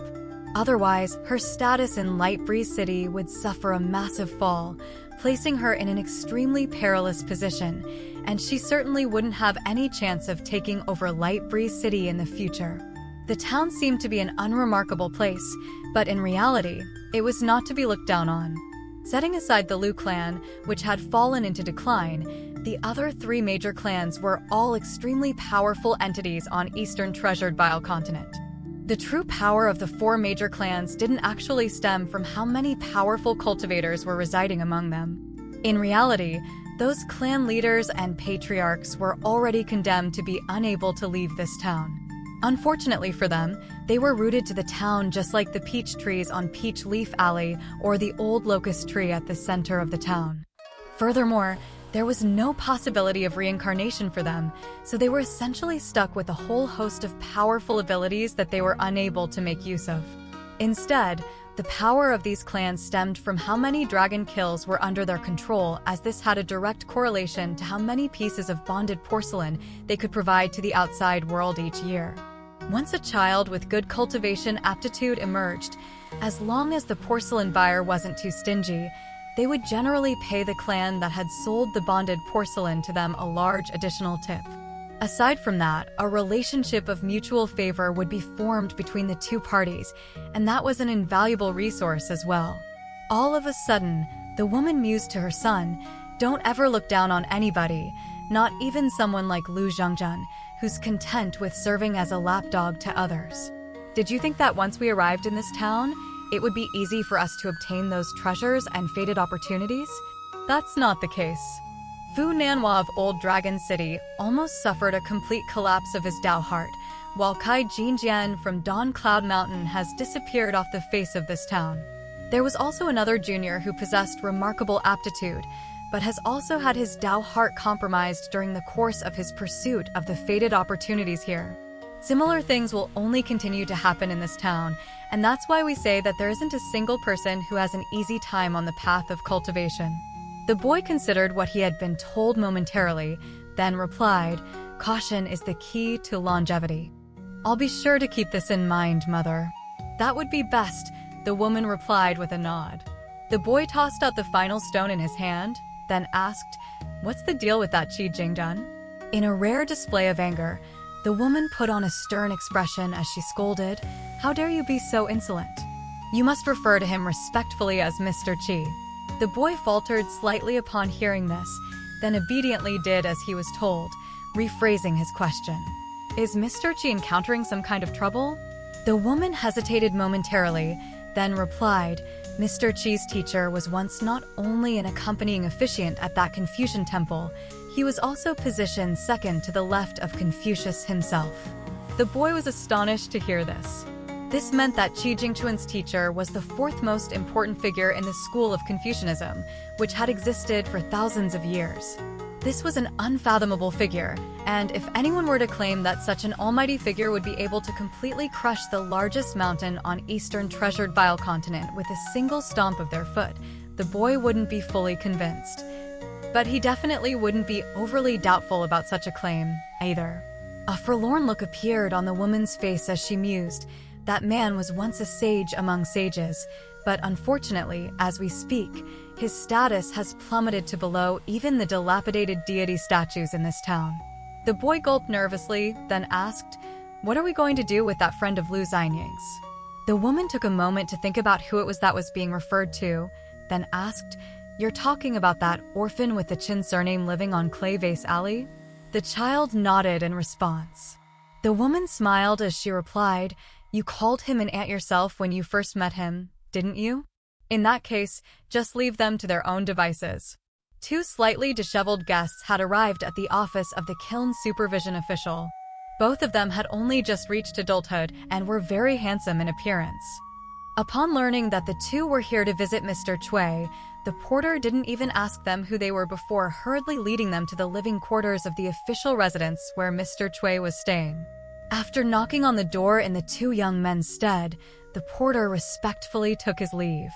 The one who opened the door was none other than the man who had come here to take back the talisman on behalf of the school of Confucianism. Even from a young age, he had been the recipient of much praise, and he had always been seen as the undisputed heir to the position of master of the Lakeview Academy. He was both surprised and elated to see the two young men, and he turned to one of them, who was leaning against the doorframe, then asked with a smile, May I ask who your friend is, Ba Qiao? The young man who was being referred to as Ba Qiao replied with a wide grin. This guy is from the Chen clan of the Great Yong Empire's Dragon Tail County. You can just call him Songfeng. He isn't into beautiful women or delectable wine, but he does have a keen interest in inkstones. He heard that there are several pits near the creek here, and he came to try his luck. He also has a distant relative who accompanied us on this trip. If it wasn't for her, Songfeng and I wouldn't have taken so long to enter the town. We should have already been here 2 days ago. She doesn't like to interact with people, so she's gone off to explore the town on her own. On the way here, I heard that a prince from the Great Sui Empire had obtained an enormous fated opportunity, earning himself a golden dragon carp, and there's a very good chance that thing will grow into a dragon in the future. I was so envious upon hearing this that my eyes turned red. Take a look at how bloodshot my eyes are, Brother Cui. The young man leaned in toward the scholarly man as he spoke, only for the latter to push his head away with an amused smile as he said, "Seeing as you've already been delayed, you should be making better use of your time. Why have you come here to visit me instead?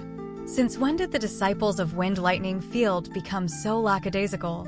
An apologetic smile appeared on Chen Songfeng's face as he explained, "We ran into an unforeseen altercation on the way here, and the acupoint that Brother Ba Qiao was using as his sword nurturing chamber was injured in the process. As a result, he was forced to take a risk and move his bonded sword to his Bright Hall acupoint. If I weren't so weak and hadn't acted as so much of a hindrance, there was no way that Brother Ba Qiao would have been injured." Lu Ba Qiao burst into laughter. They were just a few sneaky vagrant cultivators who were extremely fortunate to have been able to hurt me. In any case, they've already perished by my sword, and they're really not worth mentioning at all. If it weren't for the fact that we were in a hurry, I would have buried them and erected a few tombstones, on which I would have inscribed the year, month, and day on which they had perished by my sword. When I become the #1 swordsman in the future, those tombs will become a tourist attraction. The scholarly man had already known Lu Ba Qiao for a very long time, so he was naturally already aware of Lu Ba Qiao's propensity for making jokes. He led the 2 young men into the room, and right as he did so, Lu Ba Qiao suddenly lowered his voice as he said, "Come clean with me, Brother Cui. This place is about to collapse soon, isn't it? Is that Mr. Qi from the Mountain Cliff Academy really planning on going against the will of the heavens?" The scholarly man pretended not to have heard him. Lu Ba Qiao grinned as he wagged a finger at the scholarly man. "Even if you don't say anything, I already know the answer." The scholarly man said in a seemingly nonchalant manner, "Songfeng, I paid a visit to Mr. Qi at the school earlier, and he told me that when it comes to self-cultivation, time is of the essence. In the words of Confucius, one who excelled in self-cultivation and familial management would be well-equipped to manage a nation and uphold peace." However, the scholarly man had only mentioned self-cultivation here. Chen Songfeng initially thought that the scholarly man was just trying to make some small talk, but upon seeing the look in the man's eyes, Chen Songfeng immediately understood the importance of those words, and he cupped his fist in a salute as he said, "Mr. Cui, I'm going to pay a visit to a cousin of mine, and once I return, I'll have you enlighten me on the way to manage a nation." Chen Songfeng had intentionally skipped over the familial management part, jumping straight to managing a nation. After that, he hurriedly departed. The scholarly man heaved a faint sigh, then sat down at a stone table in the courtyard with Lu Ba Qiao. Lu Ba Qiao crossed his legs as he said in a direct and straightforward manner, "Chen Songfeng is a smart guy, and it doesn't take much to get through to him, but he's a little too impatient, isn't he? He should have at least sat down and chatted with you for a bit. There's no need to be in such a hurry to go and claim an ancestral blessing locust leaf. Nowadays on the Eastern Treasured Bile Continent, there are barely any prominent clans aside from the Chen clan of Dragon Tail County, so who else can those locust leaves possibly fall to aside from him? Out of all of the branches of the Chen clan on the Eastern Treasured Bile Continent, the one in Dragon Tail County was regarded as the most revered. The clan had once produced a long string of heroic and prominent figures 1,000 years ago, and even though it hadn't been doing so well of late, it was still not to be underestimated, even for someone like Lu Ba Qiao, who came from Wind Lightning Field. a sect that was still in its heyday.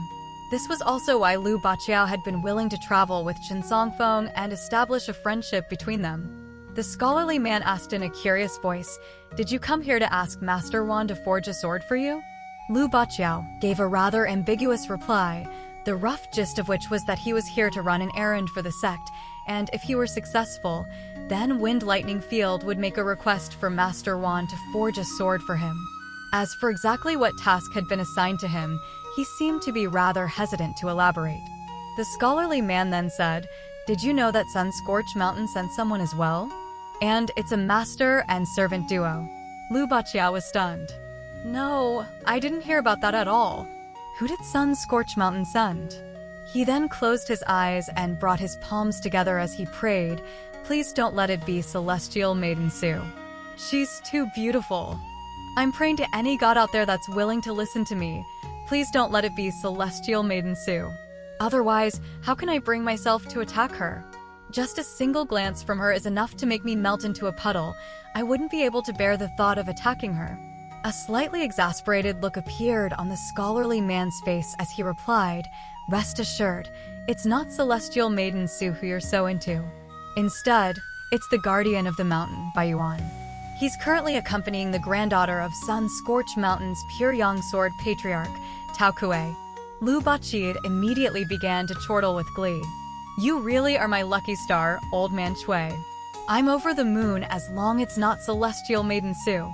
I'm not scared of an old monkey.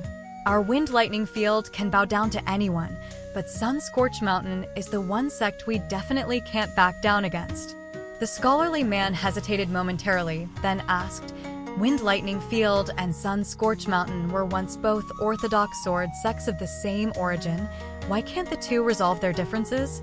Lu Baqiao's joking demeanor faded as he said in a serious voice, "Chui Mingwang, make sure you never say that to anyone after you get to Wind Lightning Field." Chui Mingwang heaved a long sigh. When it came to Wind Lightning Field and Sun Scorch Mountain, there was often no catalyst required at all for a battle to break out between members of the two opposing sects, whether that be between the most revered sword immortals of the two sects, or new disciples that had only just joined the sects. All of a sudden, the porter and the elderly steward of the estate rushed into the courtyard, and Chui Mingwang and Lu Baqiao stood up in unison. After making his way into the courtyard, the steward extended a respectful salute, then said, "Mr. Chui, we've just received news that the people from Sun Scorch Mountain have just attacked a boy by the name of Lu Xinying." "Which Lu Xinying is this?" Lu Baqiao immediately asked in a furious voice. The steward held a great deal of respect for Chui Mingwang, but he didn't fear this completely unfamiliar young man at all, and he replied in an indifferent manner, "There is only a single person by the name of Lu Xinying in our town. How dare they? Sun Scorch Mountain has gone too far." Lu Baqiao exclaimed with a furious expression. Chui Mingwang remained calm and collected as he asked, "Has Mr. Qi intervened?" The steward shook his head in response. "Not yet. Apparently, the boy was taken to Master Ruan's forge. Even if he's not dead, he's definitely only hanging on by a thread. Some people have witnessed his chest being completely pulverized by a punch, and it's very unlikely that he'll survive." Chui Mingwang smiled as he said, "Thank you for informing me of this." The elderly steward hurriedly waved his hands as he said, "I wouldn't dare to accept your gratitude, Mr. Chui. I am just performing my duty. Please pardon my intrusion." Following the departure of the porter and the steward, Lu Baqiao sat back down on his chair, and Chui Mingwang turned to him with a puzzled expression as he asked, "Could it be that you came here for that boy?" A grim look appeared on Lu Baqiao's face as he replied, "That's half the reason. There's going to be some major trouble coming up." "Does it go beyond the differences between Wind Lightning Field and Sun Scorch Mountain?" Chui Mingwang asked. "Indeed, it goes far beyond that," Lu Baqiao replied with a nod. Chui Mingwang sat with his hands concealed within his sleeves as he said, "All I want is peace and quiet, but it appears there's unrest brewing on the horizon. Looks like it's about time I went to recover that seal. Even if my actions lead Mr. Qi to believe that our Lakeview Academy is trying to beat him while he's down, it simply can't be helped." Chui Mingwang rose to his feet, then continued, "I'm going to the school. I'll be back soon." After leaving his residence on Fortune Street, he stopped while passing by the stone archway, then looked up at the plaque that bore the idiom, "Doing my part." Under the sunlight, Cui Ming Wang raised a hand to his forehead to shield his own eyes. After a moment of hesitation, he turned back and returned the same way that he had come. Meanwhile, Bai Yuan and the porcelain doll-like little girl were making their way down Fortune Street. Instead of entering the Lu Manor, they paid a visit to the Li clan instead. There was already someone waiting for them at the gate, welcoming them into the manor. Inside the main hall, under a plaque that read, "Nectar Hall," an authoritative elderly man rose to his feet, then strode over to the entrance to greet them with his fist cupped in a salute. Li Hong pays his respects to Senior Yuan. Bai Yuan gave the leader of the Li clan a casual nod, then released the little girl's hand as he leaned down and said in a gentle voice, "Your faithful servant will await you on the mountain peak, young mistress." The little girl sat down on the doorstep of the main hall in a grumpy silence. The leader of the Li clan said in a low voice, "Rest assured, Senior Yuan, our Li clan will be sure to deliver young mistress Tao out of the town safe and sound." Bai Yuan nodded in response. "Our son Scorch Mountain owes you a favor for your troubles. Let me speak with the young mistress in private." Li Hong immediately departed from the hall, then issued an order prohibiting all of the other members of his clan from getting within 100 meters of Nectar Hall. Bai Yuan also sat down onto the doorstep, and after taking a moment to arrange his words, he said, "Young mistress, there are some things that I shouldn't be telling you, but at this point, there's really no reason not to tell you these things, so here I go. During our trip to this town, we've most likely fallen into a carefully orchestrated trap. That woman from Light Breeze City is definitely involved, but she may not be the primary mastermind. What's most damning about this trap is that even though I'm aware of its existence, I had no choice but to jump into it. I can reveal to you now that the sword scripture was created by a treacherous piece of scum who betrayed our son Scorch Mountain. According to your grandfather, what makes this sword scripture so precious is that even though the one who wrote it didn't manage to go very far on the path of the sword, only just barely setting a foot onto the doorstep of becoming a sword immortal, the contents of the sword scripture point straight at the Great Tao. Even the patriarch of the Xie clan, who shares a close bond with our son Scorch Mountain and has extremely lofty standards when it comes to anything related to the sword, gave the sword scripture extremely high praise. Bai Yuan's voice then took a cold turn as he continued. No one was willing to take in this traitorous prodigy of the sword, and in the end, he turned to the sworn enemy of our son Scorch Mountain, Wind Lightning Field. And Wind Lightning Field really did protect him for most of his life. For all that time, he remained a cowardly turtle hiding in his shell, but at some point, he left Wind Lightning Field in secret in order to have his sword scripture appraised. He went to several powerful sword immortals who had attained the Great Tao, such as the patriarch of the Xie clan, and even though those sword immortals looked down on him for his treacherous character, all of them were full of praise for the sword scripture that he had written. Patriarch Xie had once said in private that the sword scripture fused the spirit of the sword Tao of both Sun Scorch Mountain and Wind Lightning Field, and if anyone from either sect were to master it, then an outcome to the conflict between the two sects wouldn't be too far away. Hence, the best outcome would be for me to obtain this sword scripture so that you can cultivate it. Even if we fail to obtain the sword scripture, and it falls into the hands of the likes of Old Dragon City or Dawn Cloud Mountain, that is still acceptable to our son Scorch Mountain. The only absolutely unacceptable outcome would be if those bastards from Wind Lightning Field got their paws on the sword scripture. A furious look appeared on Bai Yuan's face as he continued, "Young mistress, don't forget that on the sword sparring arena in the deepest part of Wind Lightning Field rests that matriarch of our son Scorch Mountain, the ancestor of your family line. Back when our son Scorch Mountain was at its weakest and most vulnerable point, she courageously challenged the master of Wind Lightning Field at the time, and she perished in a fair and square battle. However, not only was her body not sent back by Wind Lightning Field to be buried on our son Scorch Mountain, it was simply left exposed to the elements, and there's even a long sword from a Wind Lightning Field swordsman plunged into her head. making her a spectacle to be laughed at by the entirety of Wind Lightning Field. It's been 300 years, and even though our Sun Scorch Mountain has been publicly acknowledged as a sect that produces an abundance of prodigious talent, we still haven't been able to pull out that single sword. Generation after generation, all of the sword cultivators of our Sun Scorch Mountain are forced to bear this humiliation. As long as Wind Lightning Field still stands, our Sun Scorch Mountain will remain the laughingstock of the entire Eastern Treasured Vile continent. Why is it that not a single one of our Sun Scorch Mountain sword immortals ever held celebratory ceremonies after reaching the lofty heights of becoming a sword immortal? The little girl had heard this story so many times that she was developing calluses in her ears. However, whenever her relatives and seniors told her this story, they always tried to do so in as neutral a tone as possible, and none of them were ever as expressive and fervent as Bai Yuan. The little girl asked in a tender voice, "Grandpa Yuan, why didn't you just kill that stubborn boy?" After that punch, his meridians are destroyed, his aura is in shambles, and the sword scripture has naturally also been destroyed as a result. Even a god shouldn't be able to restore it, but there's always a chance that a miracle could happen. What if someone saves him and obtains the sword scripture? What would become of our Sun Scorch Mountain then? The way in which the sword scripture was passed down was extremely special. It couldn't be passed down verbally. Instead, it was passed down in the form of a burst of sword intent, which the traitor from Sun Scorch Mountain had left in the body of his descendants, and that burst of sword intent had been passed down for generation after generation, waiting for the emergence of a descendant that possessed sufficient aptitude to be able to harness the contents of the sword scripture.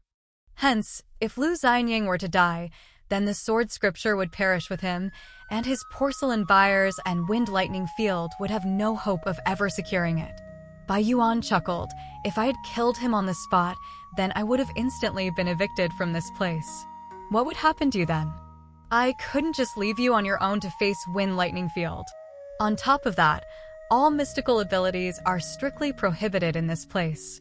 Master Wan is an expert in forging swords, but that's not going to help him save the boy. Aside from him, who else could intervene? Qi Jingjun? He's definitely not going to do anything. He can barely ensure self-preservation at this point. If worst comes to worst, I'll just have to reveal my true form. I'm interested to see whether this place can hold my true form. Bai Yuan stood up as he spoke, and a vast aura began to seep out of his body as he continued. There's no need to think about that boy any longer, young mistress. After I've killed everyone from Wind Lightning Field, I'll wait for you on top of that mountain outside. If Qi Jingjun knows what's good for him, then he'll do nothing aside from observing. If he dares to intervene, then I'll smash him to bits. Even if Master Wan steps in, I'm definitely not going to back down. The little girl was silent for a moment, then said with a bright smile, "Go, Grandpa Yuan. There's no need to worry about me. And there's even less need for you to worry about me, young mistress," Bai Yuan replied with a relaxed smile.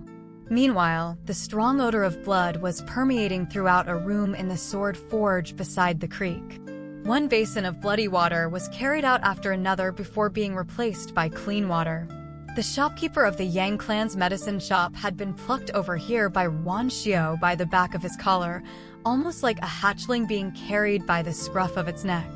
At the moment, the shopkeeper was seated on a small stool in front of the window, and he raised a hand to wipe the blood and sweat from his face, then shook his head with a resigned expression as he said, "His injuries are too severe, Master Wan. If we were outside of the town, we don't have time to waste talking about useless hypothetical scenarios," Master Wan interjected with his arms crossed and a stern look on his face.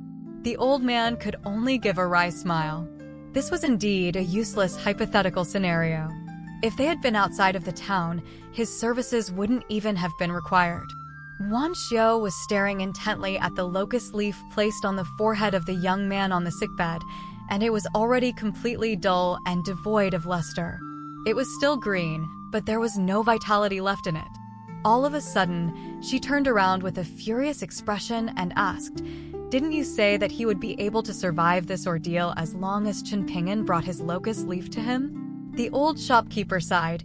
If the owner of the locust leaf was the one to have suffered these injuries, there would be a roughly 50% chance that they would be able to survive thanks to their ancestral blessings. However, when this blessing is being offered to someone else, then it's an entirely different story. Why didn't you say that earlier?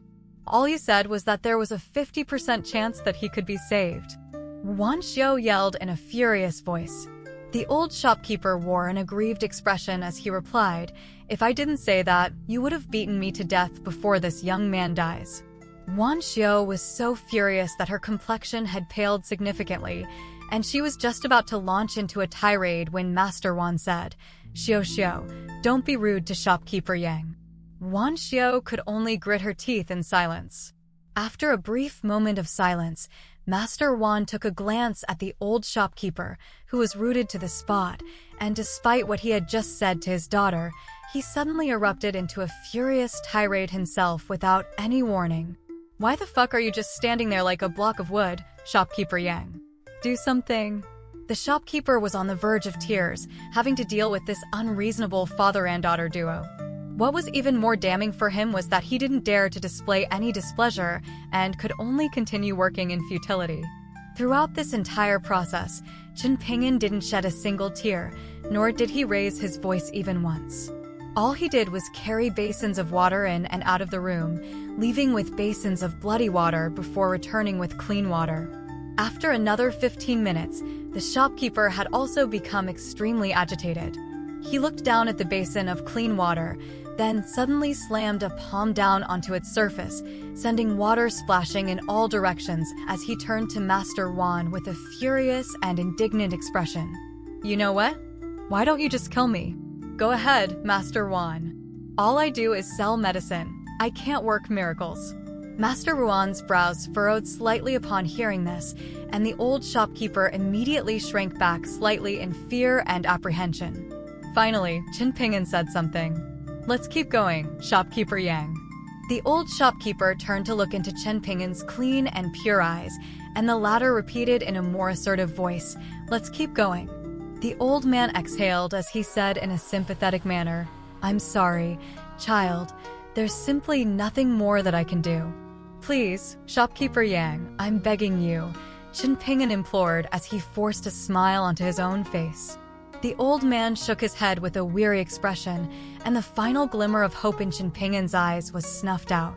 He squatted down to place the basin onto the ground, then sat down on the side of the bed, gripping onto Lu Xianying's hand, which had already turned slightly cold, and he put on a smile that was even more hideous than a grimace as he said in a quiet voice, "I'll be back." After that, he stood up to leave the room, but upon arriving at the doorstep, he suddenly turned and extended a grateful bow toward Master Wan, Wan Xiao, and shopkeeper Yang, all of whom had been busy trying to save Lu Xianying up to this point.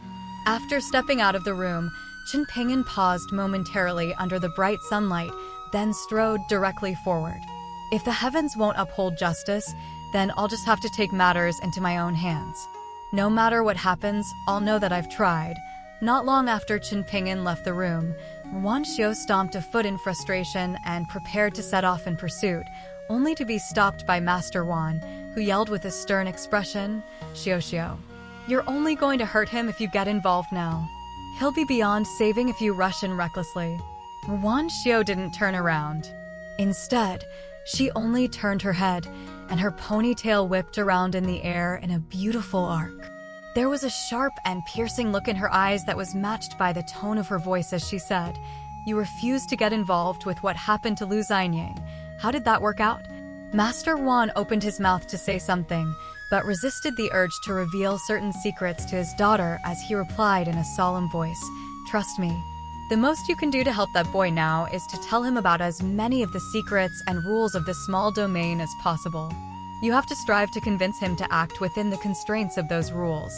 Only by complying with the rules of this place will he be able to achieve the best possible outcome."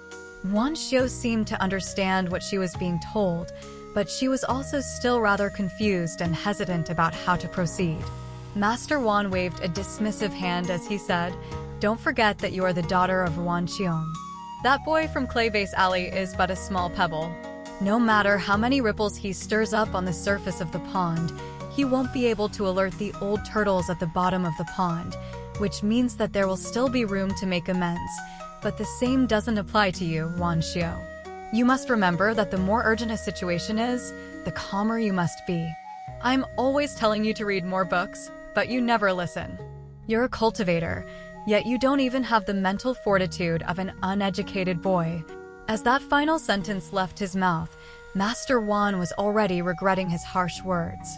However, when it came to his daughter, he simply couldn't help but want to see her improve, and that often led to his scathing criticism of her.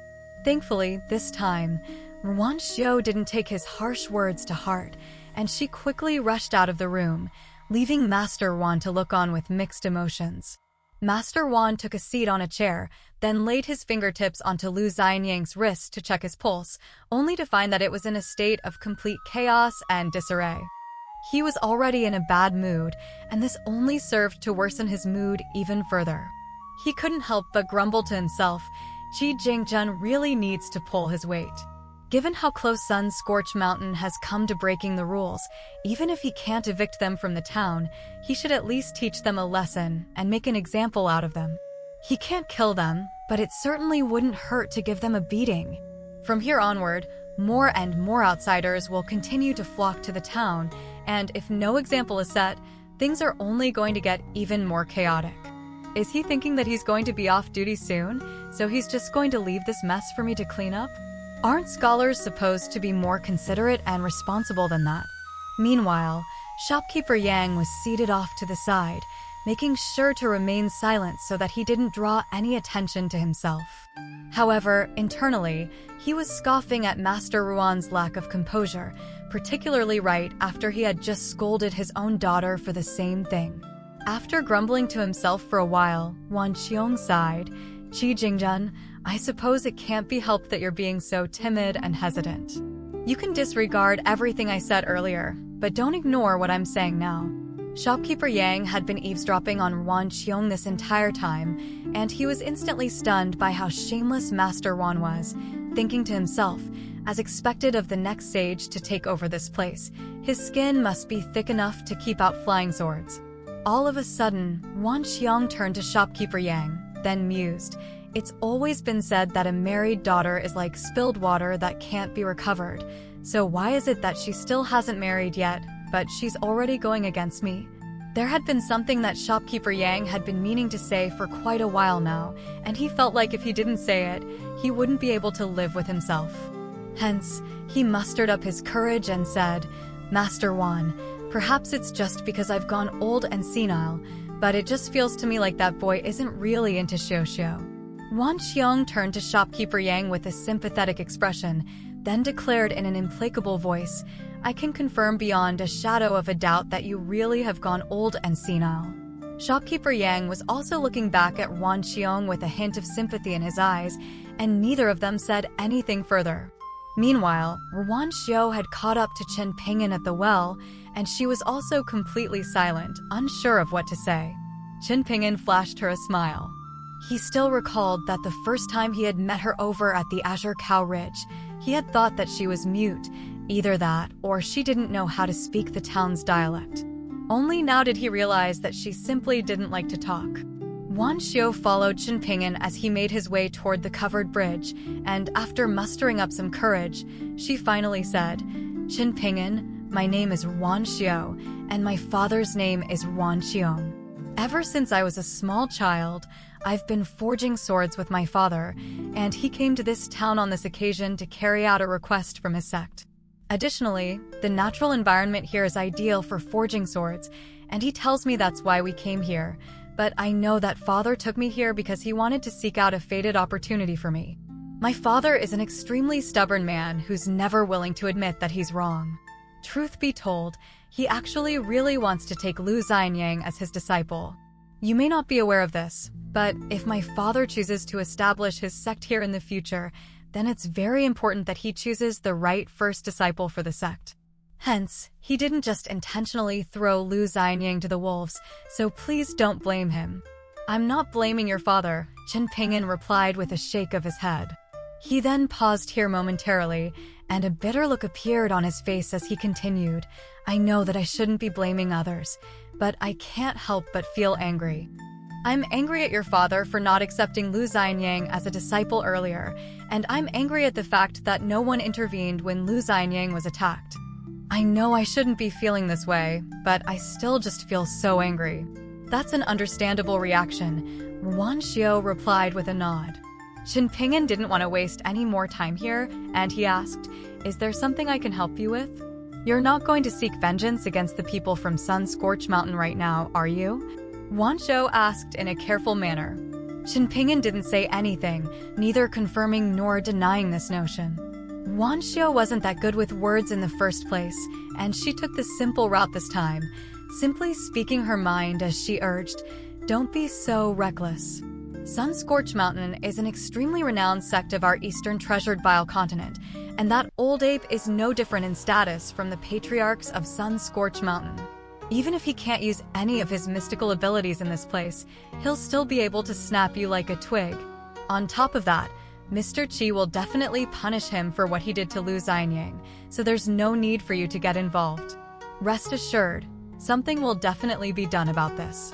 "By punishment, are you saying that the culprit will be evicted from the town?" Qin Ping'an interjected.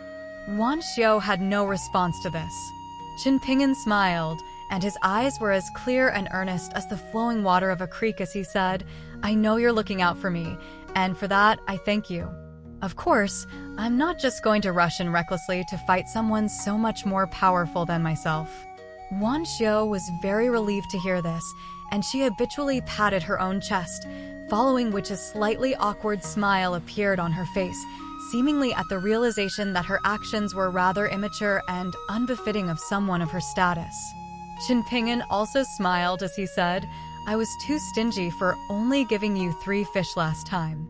Wan Xiao was rather embarrassed to hear this, and she quickly changed the subject, asking, "How's your left hand?" Qin Ping'an raised his bandaged left hand as he replied, "It's fine. I don't even feel the wound anymore."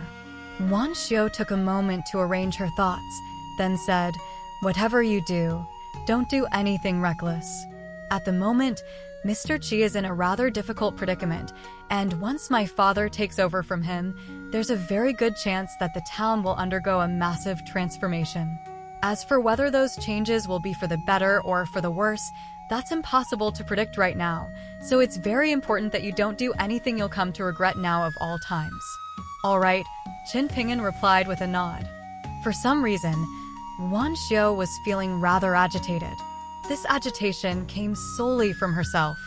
Given her personality, she would have normally already been going after Bai Yuan of Sun-Scorched Mountain herself, yet now, she had to try and convince Qin Ping'an not to take undue risks, and that completely went against her character. However, the problem was that, just as she had said, this was not the time to be doing something reckless, and her intuition told her that the consequences of any reckless actions were going to be particularly severe at this sensitive time. Even if she were to do something reckless and cause a massive amount of trouble, her father would step in to clean up her mess, and that would be the end of the matter, but Qin Ping'an had no one else to rely on to bail him out. After parting ways with Wan Xiao, Qin Ping'an jogged toward the covered bridge on his own, where he encountered another young woman. On the stone steps on the southern end of the covered bridge sat a young woman with a solemn look on her face and a pair of blades laid across her lap. She was wearing a dark green robe, and her lips were tightly pursed. There was a pair of intricately embroidered pouches next to her, and as soon as Qin Ping'an reached the foot of the stone steps, she immediately tossed the 2 pouches of copper coins at him as she declared in an indifferent voice, "You can have this back." Qin Ping'an stood at the foot of the steps, catching the 2 pouches with his hands, and he didn't know what to say. Ningyao wore a serious expression as she said, "I promised you that I would keep Lu Xianyang safe, but I didn't do that. I failed you and Lu Xianyang." Ningyao knew that in this town, where all mystical abilities were strictly prohibited, there was no way that anyone would be able to save him from the grievous injuries that he had sustained. Additionally, given Qin Ping'an's personality, even if there were still the slightest of chances that Lu Xianyang could be saved, he would have never left Lu Xianyang's side. Qin Ping'an made his way up the steps, then crouched down next to her and offered the 2 pouches of copper coins back to her as he said in a quiet voice, "Keep these coins, and you can also have the pouch that I've hidden in my house on Clay Vase Alley. I don't need them anymore. If it's not too much trouble, please hire some people to look after Lu Xianyang's house and mine." Ningyao didn't accept the pouches from him, and she scoffed, "Do you want me to put up couplets and door gods on your door every spring festival as well?" Despite the clear mockery in Ningyao's voice, Qin Pinyin replied with an earnest expression, "It would be great if you could do that." Ningyao was so furious that steam was almost billowing out of her ears, and she erupted into an incensed tirade. "What the hell's wrong with you? Were you dropped on your head as a baby? Does that give you the justification to constantly do stupid things? I'm about to blow a damn blood vessel. I forbid you from involving yourself in this any further. Do you think a scrawny little kid like you can oppose a mountain-moving ape of Sun-Scorched Mountain? Look after Lu Xianyang's shitty house yourself, and if you want door gods and couplets, piss off and buy them yourself." "I can't help you." Qin Pinyin looked straight at Ningyao as he said, "We haven't known each other for very long, but I know one thing for certain. You definitely wouldn't have returned these 2 pouches of coins to me if you were confident in your ability to avenge Lu Xianyang. At the very least, you wouldn't have returned them to me now." Qin Pinyin set the 2 pouches down onto the step between them, then continued, "Ningyao, at this point, I'm in no mood to be trying to console you. You made a fair deal with me and Lu Xianyang, and it's not like you set out to screw us over from the very beginning. No one could have anticipated something like this happening, and we certainly can't expect you to lose your life over something like this. Trust me, not only do I not want to see that, Lu Xianyang wouldn't want to see that happen either. If he could talk to you right now, he would say something like, 'This is something for men to take care of, so women should just butt out.'" Qin Pinyin grinned as he concluded, "Of course, I wouldn't dare to say something like that to you." Ningyao set her hands down on the scabbard of her long sword, and her eyes narrowed slightly as she said, "I didn't tell you the full story just now. Guilt is only half the reason I'm doing this. The other half is that ever since I ran away from home to explore the world, there's never been a hurdle that I've run into that I've gone around rather than tackled head-on. That applies to both physical hurdles and hurdles in here." Ningyao extended a thumb and pointed it at her own heart as she spoke. After a brief moment of contemplation, Qin Pinyin said, "Before you do what you're about to do, can you wait for me to visit 3 people first? After that, we can each do whatever we want." "How long is that going to take?" Ningyao asked. "Half a day at most." Qin Pinyin replied without any hesitation. "Who are the other 2 aside from Qi Jingzhen?" Ningyao asked. "I'm not going to answer that question," Qin Pinyin replied with a shake of his head. Ningyao's brows furrowed slightly as she said, "Let me just warn you that this is beyond the realm of jurisdiction of the Kiln Supervision Official's office. This is not just some minor incident like petty theft or a street brawl." Qin Pinyin was just about to rise to his feet when Ningyao said in a displeased voice, "Take your money with you." Qin Pinyin had no choice but to do as he was told. "Hold on a second, Qin Pinyin. Turn around." After getting Qin Pinyin to turn around, Ningyao suddenly bent down and lifted up the hem of her robe, then pulled out an antiquated dagger that was strapped to her calf. She then stood up straight again as she offered the dagger to Qin Pinyin and said in a solemn manner, "This is a skirt dagger that every woman in my hometown carries around. It goes against the traditions of my hometown to give the dagger to someone else, but given the urgency of the situation, I'll make an exception. However, don't forget that I'm only lending this to you, so you have to return it." Qin Pinyin was rather perplexed, but he still reached out a hand to accept the dagger. "Use both hands. Have some manners, will you?" Ningyao snapped. Qin Pinyin hurriedly lifted his other hand as well, but he was still quite confused. "Do you really think a few porcelain shards can kill that mountain-moving ape?" Ningyao grumbled. "You were just lucky that Kai Jinjian hadn't progressed very far on the path of cultivation. Not only is that old bastard from Sun-Scorched Mountain a far more advanced cultivator, his true form possesses such incredible physical resistance that even the average immortal weapon wouldn't be able to lay a scratch on him, let alone a few porcelain shards. At the very most, you would have been able to inflict a gash or 2 onto his body, but that's not going to do shit." Qin Pinyin had accepted the dagger, but didn't know where to put it, and there was a rather peculiar look on his face. Ning Yao glared at him as she snapped, "We're about to go kill someone, and you're concerned about some swearing?" Chen Ping'an had no answer to this. For some reason, he sat back down on the stone steps, then raised his head to cast his gaze toward the sky in the south. Ning Yao remained standing beside him, and Chen Ping'an tried to talk her out of this for the final time. "If you get involved in this, you really are going to die." Ning Yao crossed her arms, holding her 2 blades by the scabbard, one in each hand, as she said with an indifferent expression, "I've seen more dead people than you've seen living people." She then continued in an intentionally nonchalant voice, "You can tie that skirt dagger to your arm and hide it within your sleeve." "All right," Chen Ping'an replied with a nod.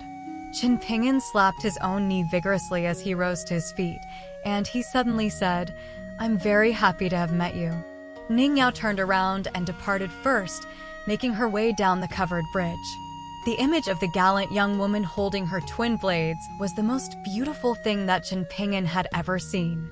In this instant, Chen Ping'an was convinced that even if he could ever leave this town someday, he would never see anything that would move him as much as this.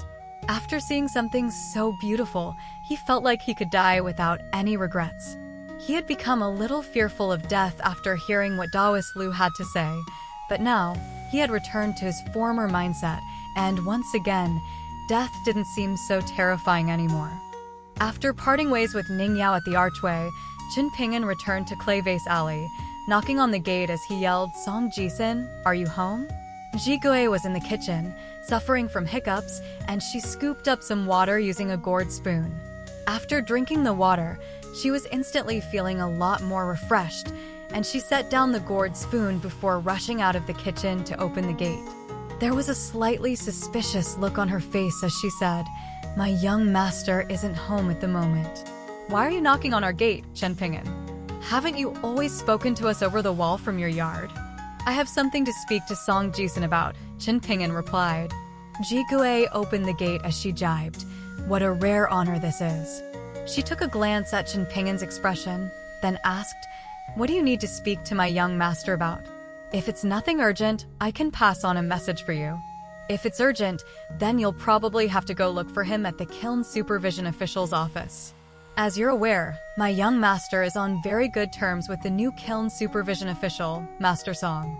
She noticed that Chen Ping'an was standing completely still on the spot, as if his feet were rooted to the ground, and she rolled her eyes as she said, "What are you standing there for? Come in. Are you afraid that we're keeping tigers in here, or are you worried that we'll charge an entry fee?" An amused look appeared on her face as she chuckled. "I'm sure the latter must be the more terrifying possibility for you." Chen Ping'an forced a smile onto his face as he said in a quiet voice, "I actually came here to see you. I only yelled for Song Jisun just now because I was worried he would misunderstand my intentions." A meaningful smile appeared on Ji Gui's face as she said, "All right, what do you need? But before you tell me, let me make this clear in advance. While we're indeed neighbors, at the end of the day, I'm just a powerless little servant who isn't really good for anything.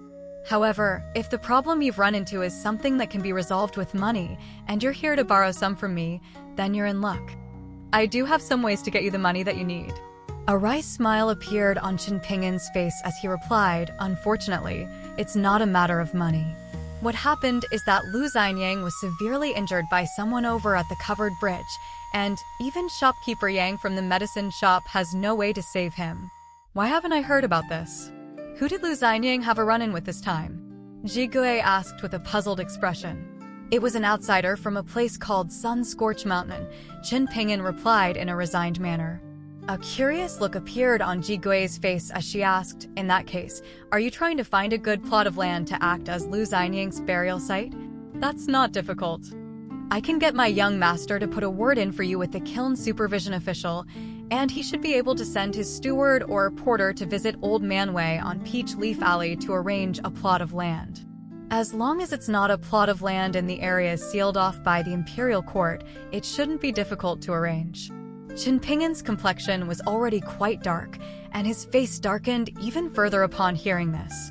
Jigui seemed to have also realized that she was mistaken, and she habitually grimaced, revealing 2 rows of bright and even teeth as she leaned back against the couplets on the wall. She then cocked her head to the side with an amused smile as she asked, Chen Ping'an, do you want me to repay you for saving my life? I'm happy to do so, but I'm just a servant. Even shopkeeper Yang wasn't able to do anything. What could I possibly do? After a brief hesitation, Chen Ping'an said, Wang Zhu, I know that you're not an ordinary person. That day during the snowstorm, I knew you were different as soon as I saw you from the front door of my house. After that, you were also the first one to identify that the snake gall pebbles were no ordinary stones. Thinking back now, the look in your eyes when you look at us is no different from the expressions worn by the outsiders when they look at us. I won't deny that, Zhuhou replied with an amused smile. Not only do I look down on mere mortals like yourself, I'm just as disdainful of those so-called immortal cultivators. Zhuhou was thinking that to herself, but she refrained from articulating it. Some things that were completely justified in her eyes were regarded as extreme arrogance from the perspectives of others. I came here to ask you if there's a way to save Lu Xianying. I used my locust leaf, but that was only able to prevent Lu Xianying from dying on the spot. It didn't do much, but at the very least, it did serve some purpose. I came here to ask if you have any locust leaves, particularly spare locust leaves that you can give me, Chen Ping'an said. Zhuhou pointed at herself as she asked, Are you asking if my young master has any locust leaves, or me, a little maidservant with no parents? Chen Ping'an was looking directly at Zhuhou as he said, Even if Song Jisun had any locust leaves to spare, he wouldn't give them to me. What I'm asking is if you have any locust leaves, would you be willing to give them to me? And if not, do you know of any other ways to save Lu Xianying? Zhuhou stroked her own chin with one hand while gently patting her own belly with the other, shaking her head as she replied, I'm afraid I don't have any locust leaves. Seriously, I'm not lying to you. If you had come to me earlier, perhaps I would have still had a few left. As for other methods to save Lu Xianying, I can't help you there, either. I'm not a god, so how could I possibly know any way to revive someone from the brink of death? You're asking too much of me, Chen Ping'an. It looks like I was wrong about you. I thought you wouldn't be one of those people who would extort me just because you saved me once. Chen Ping'an still wasn't willing to give up. Do you really not know any ways to save Lu Xianying? Even if it's something beyond my reach, tell me so that I at least know what to aim for. I don't have anything, Zhuhou replied with a firm shake of her head. I see, Chen Ping'an replied with a smile, then turned and departed, quickly fading out of view. Zhuhou stood on Clay Vase Alley in front of the entrance of Song Jisun's courtyard, watching Chen Ping'an's departing figure with a complex look on her face. She seemed to both be lamenting his ill fortune while also frustrated by his selflessness. In the end, she grumbled to herself, How could you just waste your locust leaf like that? You know what? You can go and die with Lu Xianying. The sooner you die, the sooner you get reincarnated, and if you're lucky, maybe you'll continue to be good friends in the next life. At the very least, you'll be more fortunate than those poor suckers who don't even get a next life. As Zhuhou strode over the doorstep to re-enter the yard, she inadvertently burped, and a mocking sneer appeared on her face as she mused to herself, I had a little bit too much to eat. All of a sudden, she sped up and rushed forward, then stomped down heavily with one foot. After that, she slowly crouched down to glare at the four-legged snake beneath her foot as she scolded, If you return your debt on time, I'd be happy to lend to you again, but if you 5 little bastards dare to renege on your debts at any point, I'll skin you all and cook you up in a single pot. The four-legged snake beneath her foot was struggling with all its might while screeching in a pitiable manner, as if it were begging for mercy. After leaving Clay Vase Alley, Chen Ping'an ran all the way to the school, only to be informed by an elderly janitor that just the day before, Qi Jingjun had traveled deep into the mountains outside of the town with 3 guests from out of town. He said that he was going on an adventure and that he wouldn't be back for at least 3 days. Chen Ping'an was very disappointed to hear this, and right as he turned to leave, the janitor suddenly recalled something. He called out to Chen Ping'an, then said, I forgot to mention that before Mr. Qi left, he told me that if a boy from Clay Vase Alley came to find him, then I should tell that boy that he's already told you everything that you need to hear, and that the outcome wouldn't have been different regardless of whether he was at the school or not today. Qin Ping'an seemed to have anticipated this outcome, and the final ray of hope in his eyes had completely faded. However, he still extended a grateful bow toward the janitor as he said, "Thank you, sir." The old man hurriedly stepped aside as he waved his hands with a humble smile. "Don't call me sir. That's too lofty a title for me to bear." The old man watched as Qin Ping'an slowly departed, and along the way, he seemed to have raised an arm to wipe at his own eyes. The old man shook his head as he heaved a faint sigh. He couldn't help but think of Song Jisun and Zhao Yao, who were both of a similar age to Qin Ping'an, but their lives had taken completely different trajectories compared with Qin Ping'an's. Fate could bless one with wealth and fortune, but it could also just as easily do the opposite. Qin Ping'an returned to Clay Vase Alley, picking up the final pouch of copper coins that he had hidden in a clay pot, and with the 3 pouches of coins, he stepped onto Fortune Street in search of the Kiln Supervision Official's office. After hearing Qin Ping'an's self-introduction, the porter was rather befuddled. Qin Ping'an had told him that he was Song Jisun's neighbor on Clay Vase Alley, and that he was here to see Song Jisun and Master Song, the Kiln Supervision Official. Qin Ping'an sneakily handed the porter a gold essence copper coin that he had prepared in advance, and the porter took a glance at the coin in silence, massaging it between 2 of his fingers, but seemed to be in no hurry to say anything. Qin Ping'an quickly handed another coin to him, but the porter didn't take the coin. Instead, he merely smiled and said, "I can see that you're a smart lad, so I have no qualms referring you to Master Song. Otherwise, it would be nothing short of a tragedy if I were to lose this job because of you. Hold on to that copper coin for now. You can give it to me if the steward of the manor allows you to enter the office. If not, then I won't be able to help you, and I wouldn't deserve the additional copper coin. What do you say?" Qin Ping'an nodded vigorously in response. Shortly thereafter, the elderly steward arrived with the porter, and the latter gave Qin Ping'an a subtle look, indicating for him to refrain from offering any further copper coins, as offering and accepting bribes were major crimes. Thankfully, Qin Ping'an seemed to have received the hint, and he followed the steward to the rear hall of the office. The porter heaved a faint sigh as he looked on at the 2 departing figures.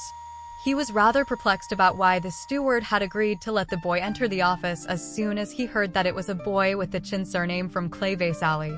Since when had the requirements for entering the office become so low? At the same time, the porter was feeling a little guilty. Just now, he had been implicitly attempting to convince the steward to avoid any potential trouble and turn Qin Ping'an away. However, he hadn't made this explicitly clear. He was confident that given how experienced and wily the steward was, he would have been able to read between the lines. If the steward were to refuse to grant Qin Ping'an entry, then the porter would be able to keep that 1 copper coin without accepting any risk, and he could also say that he had done everything he could, so he would have a clear conscience as well. Now, he could only hope that Qin Ping'an wasn't a troublemaker. In the main room of the office's rear hall, a tall man in a white robe was drinking tea while sitting on the main seat. Song Jisun was seated in a guest chair on the left, playing with a bamboo folding fan, opening and closing it over and over again. There was a smile on his face as he watched Qin Ping'an being led into the room. The pristine white robe worn by the tall man created a stark contrast with the black chair he was seated on. The steward departed, and the man on the main seat set down his teacup as he smiled and said, "Take a seat anywhere you like, Qin Ping'an.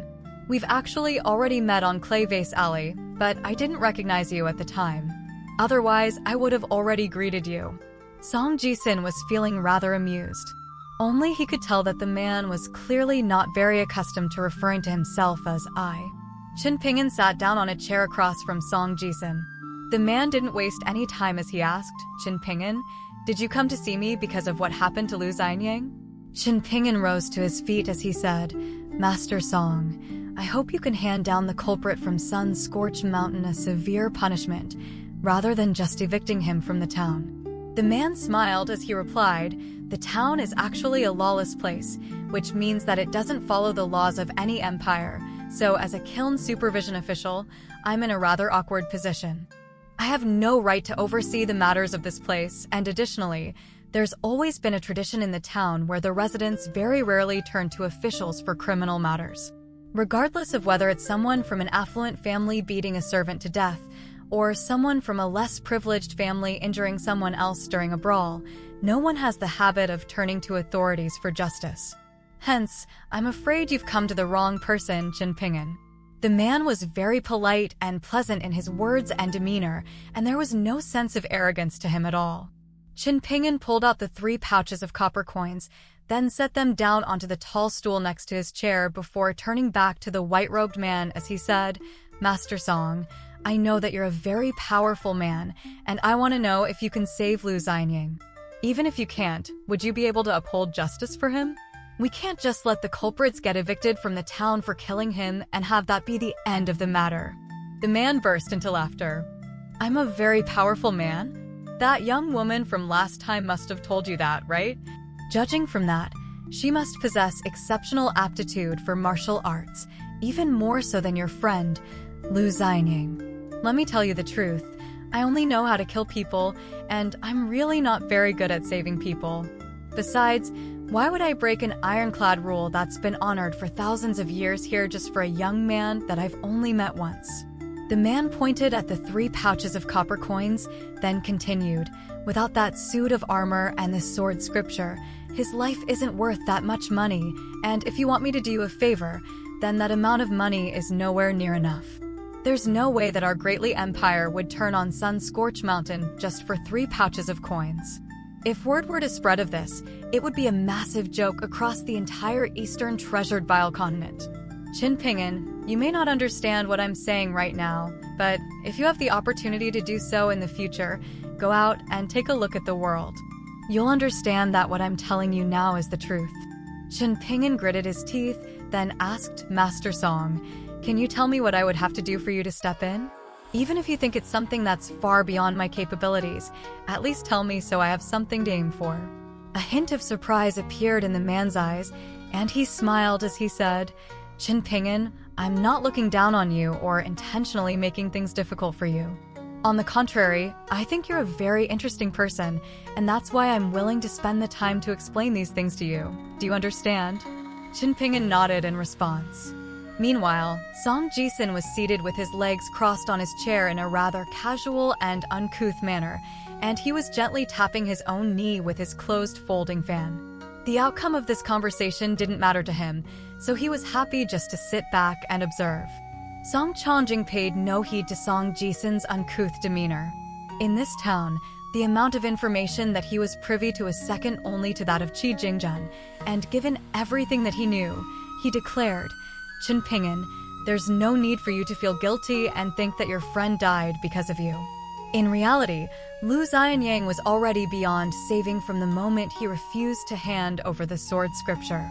There was no way that Sun Scorch Mountain would have allowed him to live if he didn't relinquish the sword scripture to them, and no one would have been able to stop them, even Qi Jingjun or Master Wan. That's not to say that no one can beat that old ape in a battle, it's just that the cost incurred would be far too steep, and it simply wouldn't be worth it for them." Song Changjing took a sip of tea, then continued in a casual voice, "Qin Ping'an, have you considered why it is that someone like you, who is most undeserving of ancestral blessings, received a locust leaf? Yet Lu Xianying didn't receive even a single locust leaf despite his brilliant aptitude for cultivation? Pardon my intrusion, Master Song," Qin Ping'an said as he stowed away his 3 pouches of copper coins, then stood up to take his leave. Song Changjing didn't try to keep him, and he even stood up to see Qin Ping'an off.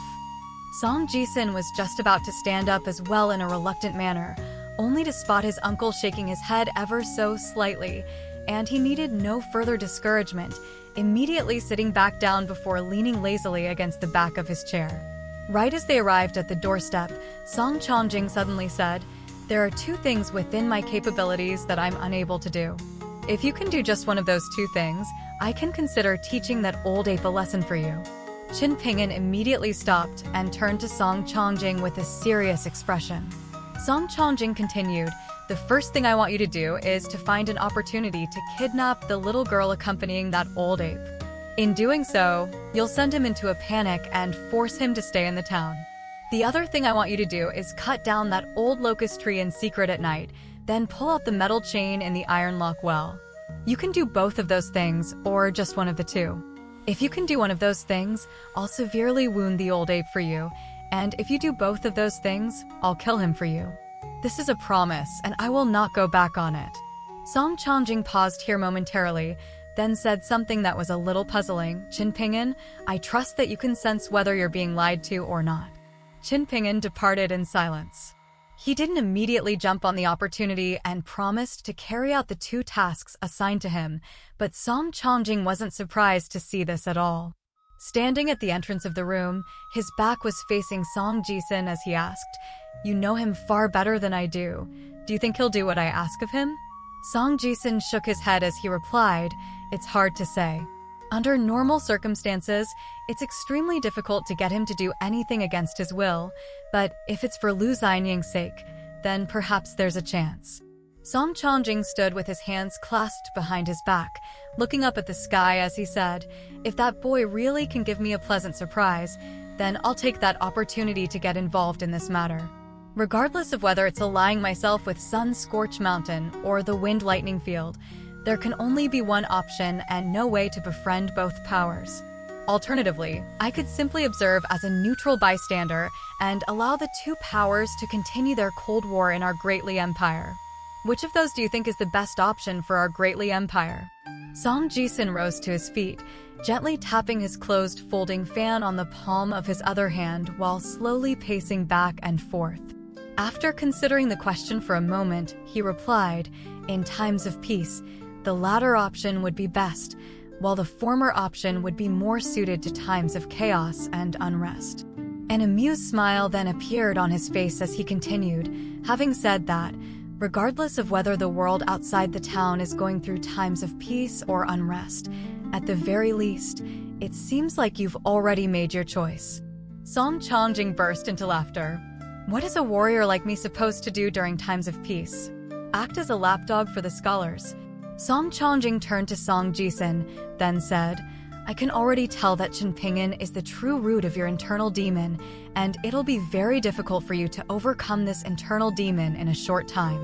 If you leave the town without first resolving this matter, then that would be very detrimental to your future cultivation.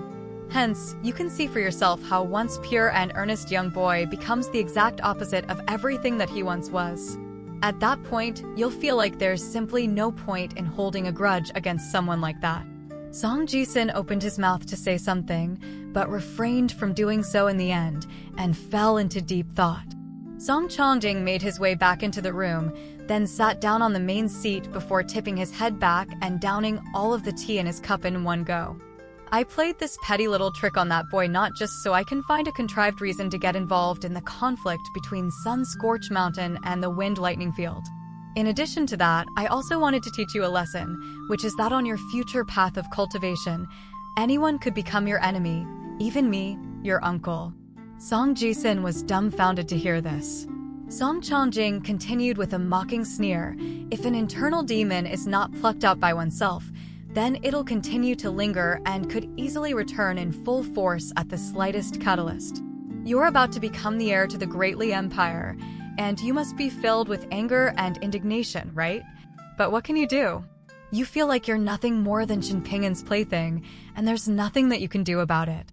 Song Jisun glowered intently at Song Changjing while holding his folding fan with a white-knuckle grip. Song Changjing sat down on his chair, casting his gaze out of the room, as he continued, seemingly talking to himself, "The more people you see in the future, the more you'll come to realize something interesting, which is that things like karma, justice, and happily ever afters are nothing more than romanticized stories made up by trash to console themselves. They're unable to do anything about the injustice in their lives, so they turn to these fairy tales for some form of consolation. Hence, you must become strong at all costs. If you're thinking about relying on me or your parents, then I suggest you do away with those thoughts right now. Otherwise, taking you out of this town will be no different to killing you. Even members of imperial families must be responsible for their own lives." Song Jisun was sweating profusely as he sat down onto his chair in a defeated manner. Even though Song Jisun had hidden his complacency and contentment very well after learning his true identity, Song Changjing was able to see right through him, right down to his innermost feelings and insecurities. Song Changjing cast his gaze toward the distance, and it was as if his gaze could reach all the way to Old Dragon City at the southernmost point of the eastern treasured Vile continent. For some reason, a quote sprang into his mind: "The human heart is like a mirror. The cleaner and more pristine it once was, the less capable it is of withstanding trials and tribulations."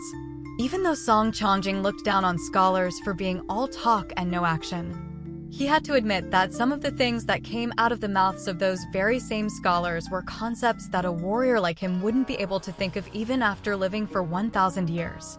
Song Changjing did away with that train of thought as he pointed a finger toward the south as if it were a halberd, and he declared, "If you think what I'm saying to you today is incorrect, then you're entitled to your opinion, but you have to keep it to yourself. Only once we reach Old Dragon City and we swap positions in the future will I consider listening to what you have to say." At this point, Song Jisun had already regained his composure, and he smiled as he said, "I look forward to that day." At the entrance to the Kiln Supervision Official's office, Qin Pinyin gave the porter a second copper coin as per their agreement. At the archway, Qin Pinyin spotted Ning Yao, and he quickly rushed over to her. She was standing right under the plaque that read, "Unmatched Aura," and she asked, "How did it go?" Qin Pinyin shook his head in response. "I was only able to meet 3 of the people I was looking for. I didn't get to meet Mr. Qi, but I already knew his answer from the very beginning." Indeed, Mr. Qi had already told him that he wouldn't be getting involved in this matter. Ning Yao's brows furrowed slightly upon hearing this. Qin Pinyin told Ning Yao to be careful, then rushed away like the wind. First, he went to the Yang family's medicine shop, using a gold essence copper coin to purchase a bunch of medicines, medicinal ingredients, and ointments for treating external and internal injuries from an old man that he was familiar with. He knew exactly how to use everything that he had bought. Pottery firing at the kilns was a labor-intensive job, and accidents often happened. Old Man Yao never took a liking to Qin Pinyin, but even he had to admit that Qin Pinyin was very good at performing simple manual labor tasks. In addition to that, he had a good and pure heart, so Old Man Yao often entrusted him with money to purchase things for the kiln, such as medicines and medicinal ingredients for the kiln's injured potters. After returning to his house on Clay Vase Alley, Qin Pinyin closed the door before beginning to brew medicine, following a recipe for a medicine to treat internal injuries. While waiting for the fire to get up to the desired heat, he placed a garment that had faded from repeated washing onto the table, spreading it out before tearing it into a series of cloth strips. He was renowned for being miserly and stingy, but he didn't hesitate at all to tear this perfectly good garment to shreds. After that, he used the cloth strips to tie the skirt dagger that Ning Yao had lent to him to his arm. In addition to that, he also tied a series of cloth strips around his calves and his wrists. He then pulled down a wooden bough from the wall that he had made himself, and after a brief moment of hesitation, he decided against bringing it. Instead, he picked up a slingshot and a bag of rocks that were sitting on his windowsill. Even though Qin Pinyin knew that he was fighting a losing battle, he was like a stubborn mule who refused to give up. He simply couldn't allow himself to give up as long as there was even a single stone that was left unturned. This was why he had repeatedly begged shopkeeper Yang to save Lu Xianyang, even though the old shopkeeper had already given up. He had gone to Ji Gui, who he knew was no ordinary person, in the hope that she would have a way to save Lu Xianyang. He had then gone to Mr. Qi with the slim hope that he would uphold justice for Lu Xianyang. Finally, he had gone to the kiln supervision official, Master Song, who Ning Yao had deemed to be a master martial artist, laying out everything that he had to try and employ Master Song's service. From the very beginning, he knew that his chances were extremely slim, so the disappointment that he felt right now wasn't all that severe.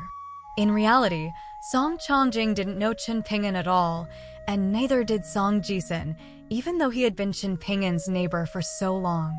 There were some things that he had to do, even if it cost him his life, but there were also some things that he absolutely couldn't do, even if the only other alternative was to die. Qin Pinyin squatted down in a corner of the room, patiently waiting for the medicine to finish brewing. He was brewing a very strange medicine that had no purpose other than to numb pain. There was once a man at the kiln who had fallen ill with a rather peculiar condition, and not only was he in excruciating pain for almost an entire day, the pain was so severe that his entire face and all of his limbs had become twisted. After that, the Yang family's medicine shop provided this recipe, and after drinking the medicine, the man passed away very soon thereafter, but he did so in a completely painless manner. In fact, he even had the energy to sit up and deliver some final words, then took one final look at the kiln with old man Ya physically supporting him. Qin Ping'an had a feeling that this medicine would come in useful. While waiting for the medicine, Qin Ping'an took off his old and ragged straw sandals, then pulled out a pair of brand new shoes that he had never been able to bring himself to wear. After that, he pulled out a clay pot and took out the porcelain shard inside. Around an hour later, Qin Ping'an had finished all of his preparations, and he opened the gate of his yard before silently making his way out onto Clayvase Alley. It was close to dusk, and the light of the sun was no longer so bright and piercing. The clouds in the sky were glowing red from the dying radiance of the setting sun, presenting a beautiful sight to behold. Qin Ping'an made his way toward Fortune Street, and by the time he got there was no one else on the Bluestone Street. Recently, Qin Ping'an had been frequently visiting Fortune Street and Peach Leaf Alley to deliver letters, so virtually all of the clans living on these streets were familiar with him. Hence, he didn't appear to be out of place. On top of that, he appeared to be quite calm and relaxed as he jogged along the Bluestone Street as usual, so even if someone did spot him, they wouldn't have thought anything of it. At this moment, Qin Ping'an was approaching the gate of a manor, in front of which was placed a shirgondang. The shirgondang was around half as tall as a grown man, and presented in the form of a general. Qin Ping'an knew that this was the Li clan's manor. All of the households on Fortune Street were quite wealthy, and they each had their own ways of warding off evil spirits. Even the door gods plastered on their gates were quite different and easily distinguishable. He quickly inspected his surroundings. Going beyond this point would take him to the Song clan's manor, beyond which was the office of the kiln supervision official.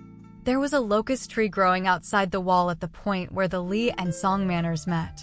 The tree was quite large and lush, and even though it wasn't as impressive a sight as the renowned old locust tree of the town, it was still quite spectacular in its own right.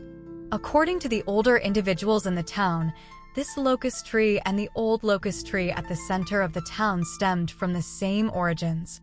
The old locust tree was called the ancestral locust tree, while this one was referred to as the descendant locust tree. Qin Ping'an had come to the Li clan's manor instead of the Lu clan's manor, where Lu Zhengchen was staying, because as he was departing from the office of the kiln supervision official, the elderly steward had inadvertently revealed some tidbits of information to him through small talk. He had told Qin Ping'an about how the young bookworm from the Zhao clan, Zhao Yao, had already left the town, and that he was destined to become a champion scholar and a powerful official. He had told him about a young mistress from the neighboring Song clan who was at the age to marry, but still couldn't even do proper needlework, and that she preferred to play with weapons instead, which was completely unbefitting a young woman of her status, often making her the butt of jokes for those in the town who were into gossiping about the affluent clans.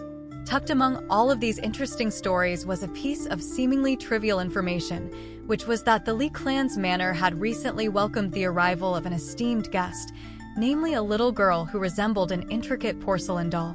The old steward had speculated to Qin Ping'an that she was going to be a stunning beauty once she grew up, and that her future husband had to be an extremely lucky man. While departing from the office, Qin Ping'an had initially only listened in silence, and he intentionally walked very slowly while carefully inspecting the layout of the office.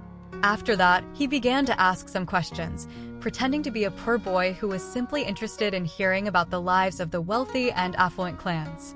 The elderly steward was happy to share everything that he knew, telling Qin Ping'an about the layouts of the courtyards of these affluent clan manors, as well as the various rules that those clans abided by, using the Li clan and the Song clan as examples to illustrate his points. Qin Ping'an was well aware of the steward's intentions, but from the very beginning, Qin Ping'an had never intended to follow their wishes. At this moment, Qin Ping'an was slowly jogging along the side of the street, and after ensuring that there was no one else around, he abruptly sped up, running straight at the locust tree up ahead. He sprang forward, and only after taking 4 steps up the trunk of the locust leaf did he begin to display signs of slowing. However, at that point, he had already reached a sufficiently high point on the tree trunk that he was able to reach out and grab onto a branch of the tree. In the blink of an eye, he was seated on the branch like an agile monkey, then stood up in a steady manner before continuing to climb upward. Within the span of just a few seconds, he had reached a branch that allowed him to peek over the yard wall, which was just over 20 feet tall. He was concealed within the tree's lush canopy in a stealthy fashion, peering into the courtyard through narrowed eyes and displaying no intention of going in.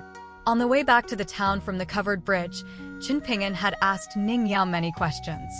For example, he had asked her about how fast the old ape from Sun-Scorched Mountain could run and how high he could jump while in the town. He also asked her about just how physically resilient the old ape was. He had been told that a punch from him wouldn't have been able to inflict any damage onto the old ape, so he was curious about whether it would be a different story if he were to use a slingshot or a wooden bow, and what amount of damage those weapons could inflict from 20 steps away and 40 steps away, respectively. He wanted to know if a so-called godlike being like the old ape had any weak points on his body, such as his eyes, his crotch, or his throat. He also wanted to know if there was any chance that he would be able to survive if the old ape were determined to hunt him down. He had pestered her with so many questions that Ning Yao was wishing that she was deaf or mute. According to Ning Yao, for all cultivators, regardless of whether they were chi refiners or pure martial artists, the more advanced their cultivation base was, the more pressure they would be under while in this place. Essentially, all cultivators here were like dams, and the more powerful a cultivator was, the more ferocious the current that they had to keep out. If they wanted to unleash any of their power, then they would have to open up the dam to release their power, and in the process, the fierce current outside would be let in, thereby wreaking havoc in their body. However, Ning Yao's final conclusion still remained the same, which was that Qin Pinyin had absolutely no chance of victory if he were to face the old ape in a direct battle. Within the canopy of the locust tree, Qin Pinyin wore a determined expression, and there was a cold look in his eyes as he murmured to himself, "Don't let the old ape get within 10 steps of me. At the very least, I have to maintain that distance between us." Ning Yao had said that as long as the old ape wasn't pushed to the point where he would go all out, then Qin Pinyin would have a chance at survival. However, Qin Pinyin's response was that he had to push the old ape to that point. Otherwise, there would be no point to this endeavor. He had to force the old ape into a blind fury and goad him into using his true power. Only then would the restrictions in this town take effect to strip away the cultivation base that the old ape had built up arduously over the course of centuries. Perhaps in the eyes of the old ape, the lives of the town's residents, like Lu Xianying, were completely worthless. But Qin Pinyin really wanted to know if the old ape would still think the same thing while watching his hard-earned cultivation base being stripped away before his very eyes. Of course, in order to accomplish this, the first thing that he had to do was ensure that he wasn't killed by a single punch. Qin Pinyin was peering down at the people traversing through the manor, and he murmured to himself, "Even if I can't get away, I have to make sure that I at least cop as many punches as I can before I go down." Qin Pinyin had never envisioned being able to kill the old ape, and he certainly wasn't expecting to survive this self-inflicted ordeal. The little girl from Sun-Scorched Mountain was a direct lineal granddaughter to the Tao clan's patriarch, and she was revered like the Bodhisattva by everyone in the entirely clan's manor. Not only were the maidservants that had been sent to serve the little girl the best that the Li clan had to offer, all of them had been born in the manor and trained to become maidservants from birth. Hence, they were all very good at their job, and most importantly, they were absolutely trustworthy, with most of them hailing from a line of servants that had already served the Li clan for generations. The courtyard that the little girl was staying in was situated at the center of the manor, so it wasn't in close proximity to Fortune Street. The little girl's name was Tao Zi, and she was affectionately nicknamed Peach. She was the pride and joy of all of the sword immortals of Sun-Scorched Mountain, but of course, that wasn't because of her adorable appearance. Instead, it was thanks to her exceptional aptitude. She possessed such immense potential that Sun Scorch Mountain was willing to invest an astronomical amount of resources for the sake of her development. Tao Zi's physical constitution, cultivation aptitude, personality, and natural endowments all ranked near the top among all of Sun Scorch Mountain's sword immortals for the past 500 years. To put it in simple terms, she was an extraordinary talent who possessed a massive upside, but no downside whatsoever. In the cultivation world, the term prodigy was often overused, but she was a true prodigy in every sense of the word. At the moment, Tao Zi was alone in a completely unfamiliar place without Bai Yuan by her side, but she wasn't fearful or concerned about her situation, merely a little bored. At the same time, she was also feeling rather disappointed as it seemed that Bai Yuan wouldn't be able to carry a mountain out of this place. This made Tao Zi feel very dejected. There was an older girl on Sun Scorch Mountain that she referred to as Big Sister Sue, and back when she first progressed to the middle 5 tiers, she had been given a mountain as a reward to serve as her private estate. That mountain had been carried on Bai Yuan's back all the way to Sun Scorch Mountain from a very faraway place, and it was currently situated in the northeastern part of Sun Scorch Mountain. It wasn't a very large mountain, but Tao Zi had always been very envious of that older girl. There was nothing to do in the study, so she made her way out into the main hall with her hands clasped behind her back like an old man, staring absent-mindedly up at the plaque hanging above the entrance of the hall. She was constantly accompanied by a pair of beautiful maidservants, one of whom had been discovered by the Li clan to possess remarkable aptitude at a young age. From that point onward, she received martial arts training and had made some good progress on this path. For the Li clan, this was no different from training a pet, and they weren't necessarily doing this in the hope that she would become a master martial artist in the future. There was no lack of stories about servants abusing their own masters behind closed doors in affluent clans like theirs, and it wasn't necessarily a good thing for a clan if one of their servants were to become too powerful. Tao Zi made her way out into the yard, where she began to skip around to entertain herself. However, she didn't place the servants in a difficult situation by trying to leave the yard. Bai Yuan had told her that the people from Wind Lightning Field had also arrived in the town, and he had prohibited her from leaving this yard before he took care of them. Even though Tao Zi was still at a very tender age, she had heard many stories about how fraught with peril the path of cultivation was. On top of that, she had been raised by very strict parents, so she wasn't a rowdy troublemaker who was constantly making her seniors worried. In the end, Tao Zi sat down and rested her chin on a stone table with a bored expression. There was a bird cage on the table, inside of which was a bird called a snake-hunting hawk. It was hanging its head in a sickly fashion, and its feathers were completely dull and devoid of luster, giving it a rather shabby and unsightly appearance. No matter what Tao Zi did to try and get a reaction out of the bird, it refused to do anything, so she had grown quite bored of it. She had only returned to this fruitless endeavor of trying to play with the bird as there was simply nothing else for her to do. Inside the cage was a pair of small and intricate porcelain containers fired by the Li clan's dragon kiln, one of which was simple and elegant and contained water, while the other was vibrant and colorful and contained food. However, after the snake-hunting hawk was captured, it had refused to eat or drink, and it had already been fasting for close to 2 days at this point. In the town, it was extremely rare for any snake-hunting hawks to be captured, and on the rare occasions that it did happen, all of them starved to death due to self-imposed fasting, regardless of whether they were mature hawks or young hatchlings. It seemed that there was no way to keep them alive in captivity, and there was certainly no way to tame these birds. After whistling at the snake-hunting hawk for a while without drawing any reaction from the bird, Tao Zi finally ran out of patience and stood up to leave. All of a sudden, a loud bang rang out, and one of the containers in the bird cage was violently pulverized.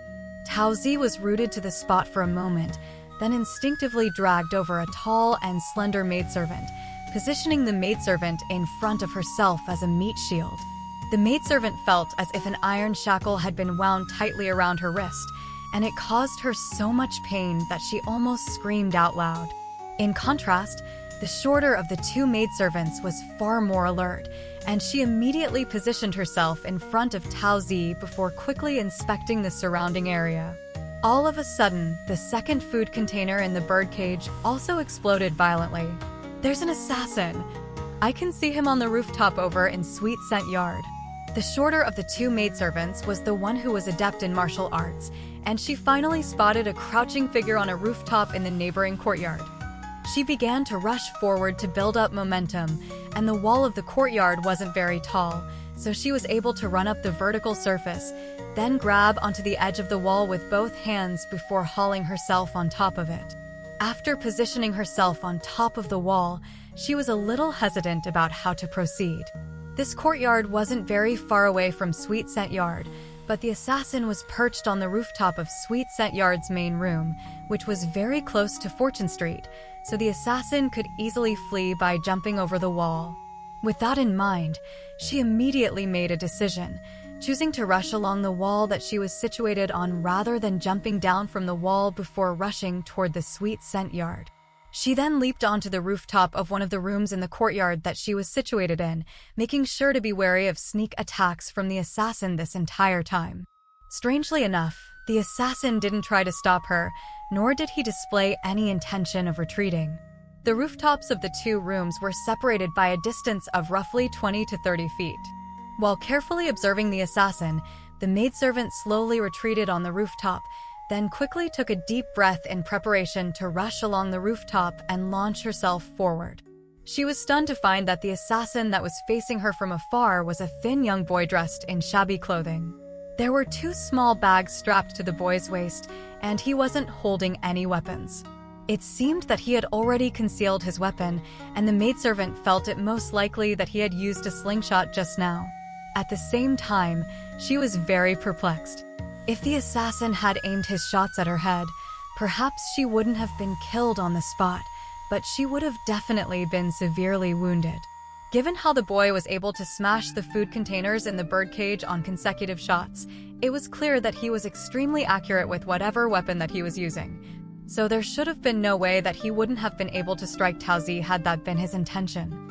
Inside the courtyard, Tao Zi yelled in a furious voice, "Get back here, you idiot." He's clearly trying to lure you away. While it was very important to capture the assassin for interrogation, it was far more important to keep Tao Zi safe. After releasing the wrist of the taller maidservant, Tao Zi raised a hand and gave the maidservant a vicious slap. The maidservant was petrified from fear, but she immediately snapped back to her senses from the stinging pain on her cheek. "What are you just standing here for? Hurry up and raise the alarm. If I die here, everyone in this entire manor will go down with me." Meanwhile, the maidservant on the rooftop didn't immediately jump back down into the courtyard. Instead, she yelled, "There's an assassin here." After that, she charged along the rooftop at full speed, and upon reaching the edge, she launched herself toward the opposing rooftop in Sweet Scent Yard. Through observing the movements of the maidservant, Qin Ping'an was able to develop a rough idea of her strength and speed. He crouched down to pick up a pair of roof tiles, then hurled them through the air with his right hand, sending them flying directly toward the maidservant's forehead. The maidservant was still flying through the air, so she was unable to change directions and dodge the attack. Hence, she was forced to defend herself by crossing her arms to form a barrier. The pair of roof tiles crashed into her forearms one after another, and not only did they send sharp bursts of pain spearing through her arms, they had been hurled with far more force than she anticipated. As a result, her forward momentum was significantly diminished, and she was only just barely able to land on the opposing rooftop. Right as she was regretting her decision to take on the assassin on her own, she was struck by a punch to the abdomen and sent flying back through the air. However, for some reason, the assassin grabbed onto one of her ankles, and only after a brief pause did he let her go. Despite this, she still wasn't able to make a safe landing, but at the very least, she sustained no severe injuries. However, she had almost been knocked unconscious by the fall, and she wasn't going to be able to do anything for a while. Meanwhile, Chen Ping'an had been keeping an eye on his surroundings using his peripheral vision this entire time, and upon spotting a series of figures converging toward the scene, he quickly turned around and fled. His speed, stride length, and rhythm were all exceptional. In particular, he was able to time every single step so that it was perfectly in sync with his breathing. If the maidservant could see this, she would have definitely been led to believe that Chen Ping'an was someone who had also practiced martial arts for many years, just like her. Soon, Chen Ping'an had completely vanished into the night like a snake-hunting hawk that had been released from its cage. Around 15 minutes later, Bai Yuan hurriedly stormed back into the Li clan's manor with palpable killing intent radiating from his body. Everyone in the Li clan's manor, from the clan leader, Li Hong, down to the lowliest of servants, were all waiting in an apprehensive and fearful silence. The maidservant who was adept in martial arts was kneeling on the ground, and both of her cheeks were severely red and swollen, but she didn't say anything, nor did she dare to express any displeasure. At this point, Tao Zi had already calmed down, and upon spotting Bai Yuan, she shook her head as she sighed. I've never seen a more incompetent group of people than these people from the Li clan. How could you have entrusted me to them, Grandpa Yuan? Bai Yuan immediately fell to one knee, but even so, he was still taller than Tao Zi. A guilt-ridden look appeared on his face as he said, "Please forgive me, young mistress." He then turned around with a furious expression and called out, "Li Hong." The leader of the Li clan was familiar with the official dialect of the Eastern Treasured Bile Continent, and that just so happened to be the dialect spoken by Bai Yuan. As the clan leader, he had no choice but to take responsibility for this incident, and he said with a wry smile, "This was indeed an oversight by our Li clan. According to the information that we've been able to gather up to this point, the culprit is a young boy who most likely isn't a cultivator. The Office of the Kiln Supervision Official hasn't provided us with any useful information thus far. All they said is that they'll be sending out capable guards to patrol our manor day and night." After a brief moment of contemplation, Tao Zi said, "I don't think that assassin came here to kill me." She then added, "At the very least, that wasn't his intention today." Li Hong was initially quite relieved to hear what Tao Zi had to say, only for his heart to leap back into his throat again. Bai Yuan's brows furrowed slightly as he asked, "Was the culprit a thin boy with dark skin around this tall? Was he also wearing a pair of straw sandals?" The maidservant who was kneeling on the ground hurriedly nodded in confirmation. A sinister grin appeared on Bai Yuan's face. "I see.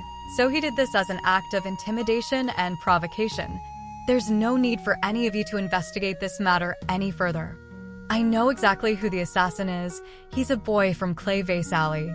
Don't let your guard down, Grandpa Yuan," Tao Zi cautioned in a quiet voice.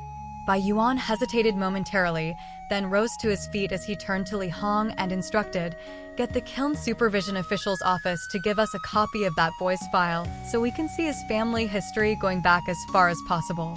Also, when selecting guards to protect the manor, make sure to exercise a policy of quality over quantity. I'd also advise you to inform the one above you of what's happened here. Don't try to brush this off as a trivial matter. If something happens to the young mistress, not only will I be unable to bear the consequences, the same would apply to your entire clan as well." Li Hong hurriedly extended an apologetic bow as he said in a fearful manner, "I'll be sure to carry out your instructions, Patriarch Yuan."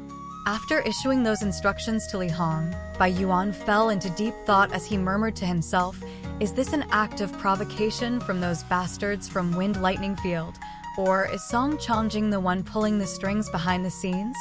In the end, Bai Yuan shook his head as a cold sneer appeared on his face. Regardless of who it was that convinced that boy to throw his life away, couldn't they have found a better pawn to throw at me? How is a pathetic little boy like him supposed to make any substantial difference in the grand scheme of things? Come to think of it, this isn't even a bad ing. I was struggling to find a reason to kill people, so this plays right into my hands.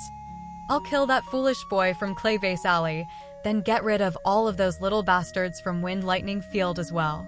Bai Yuan turned to Tao Zi with a smile as he promised, "Young mistress, I'll be sure to take care of this mess for you this time.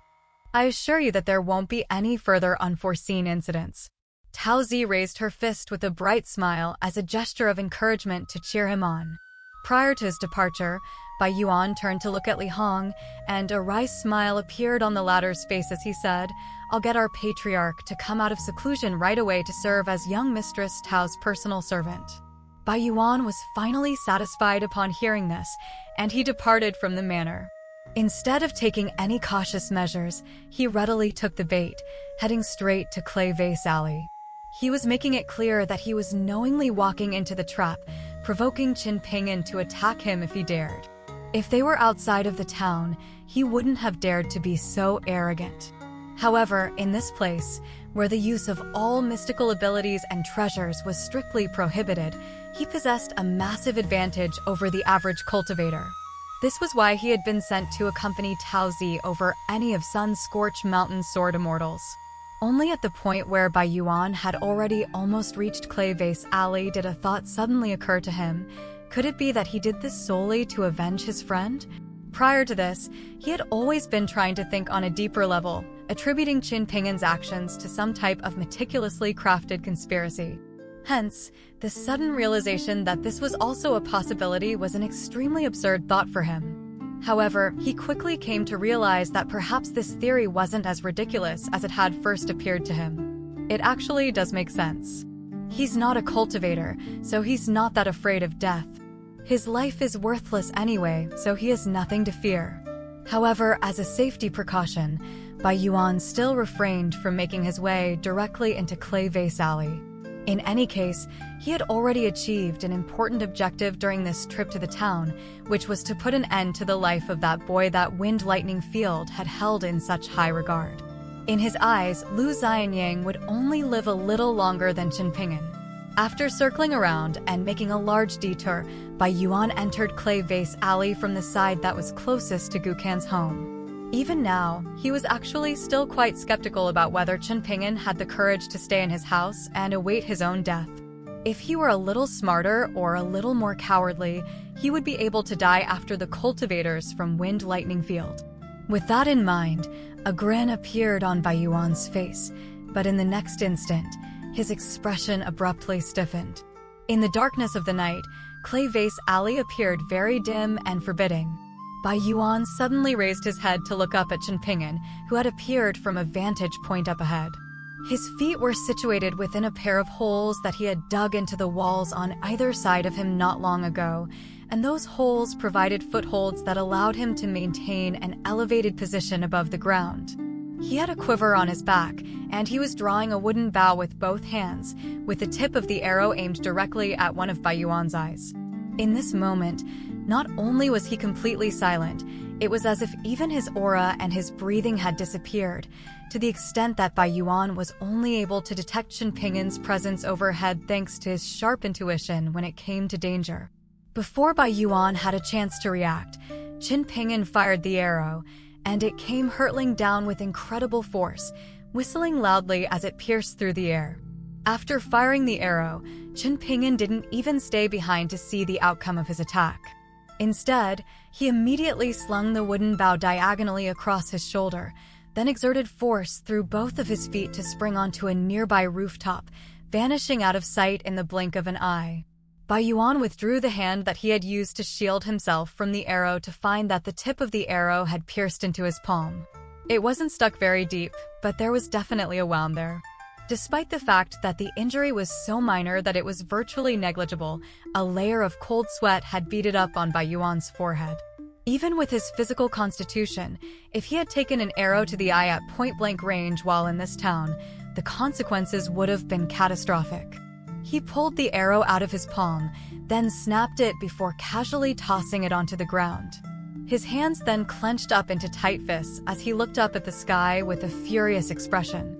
His throat began to rumble as a beastly, inhuman snarl escaped his lips.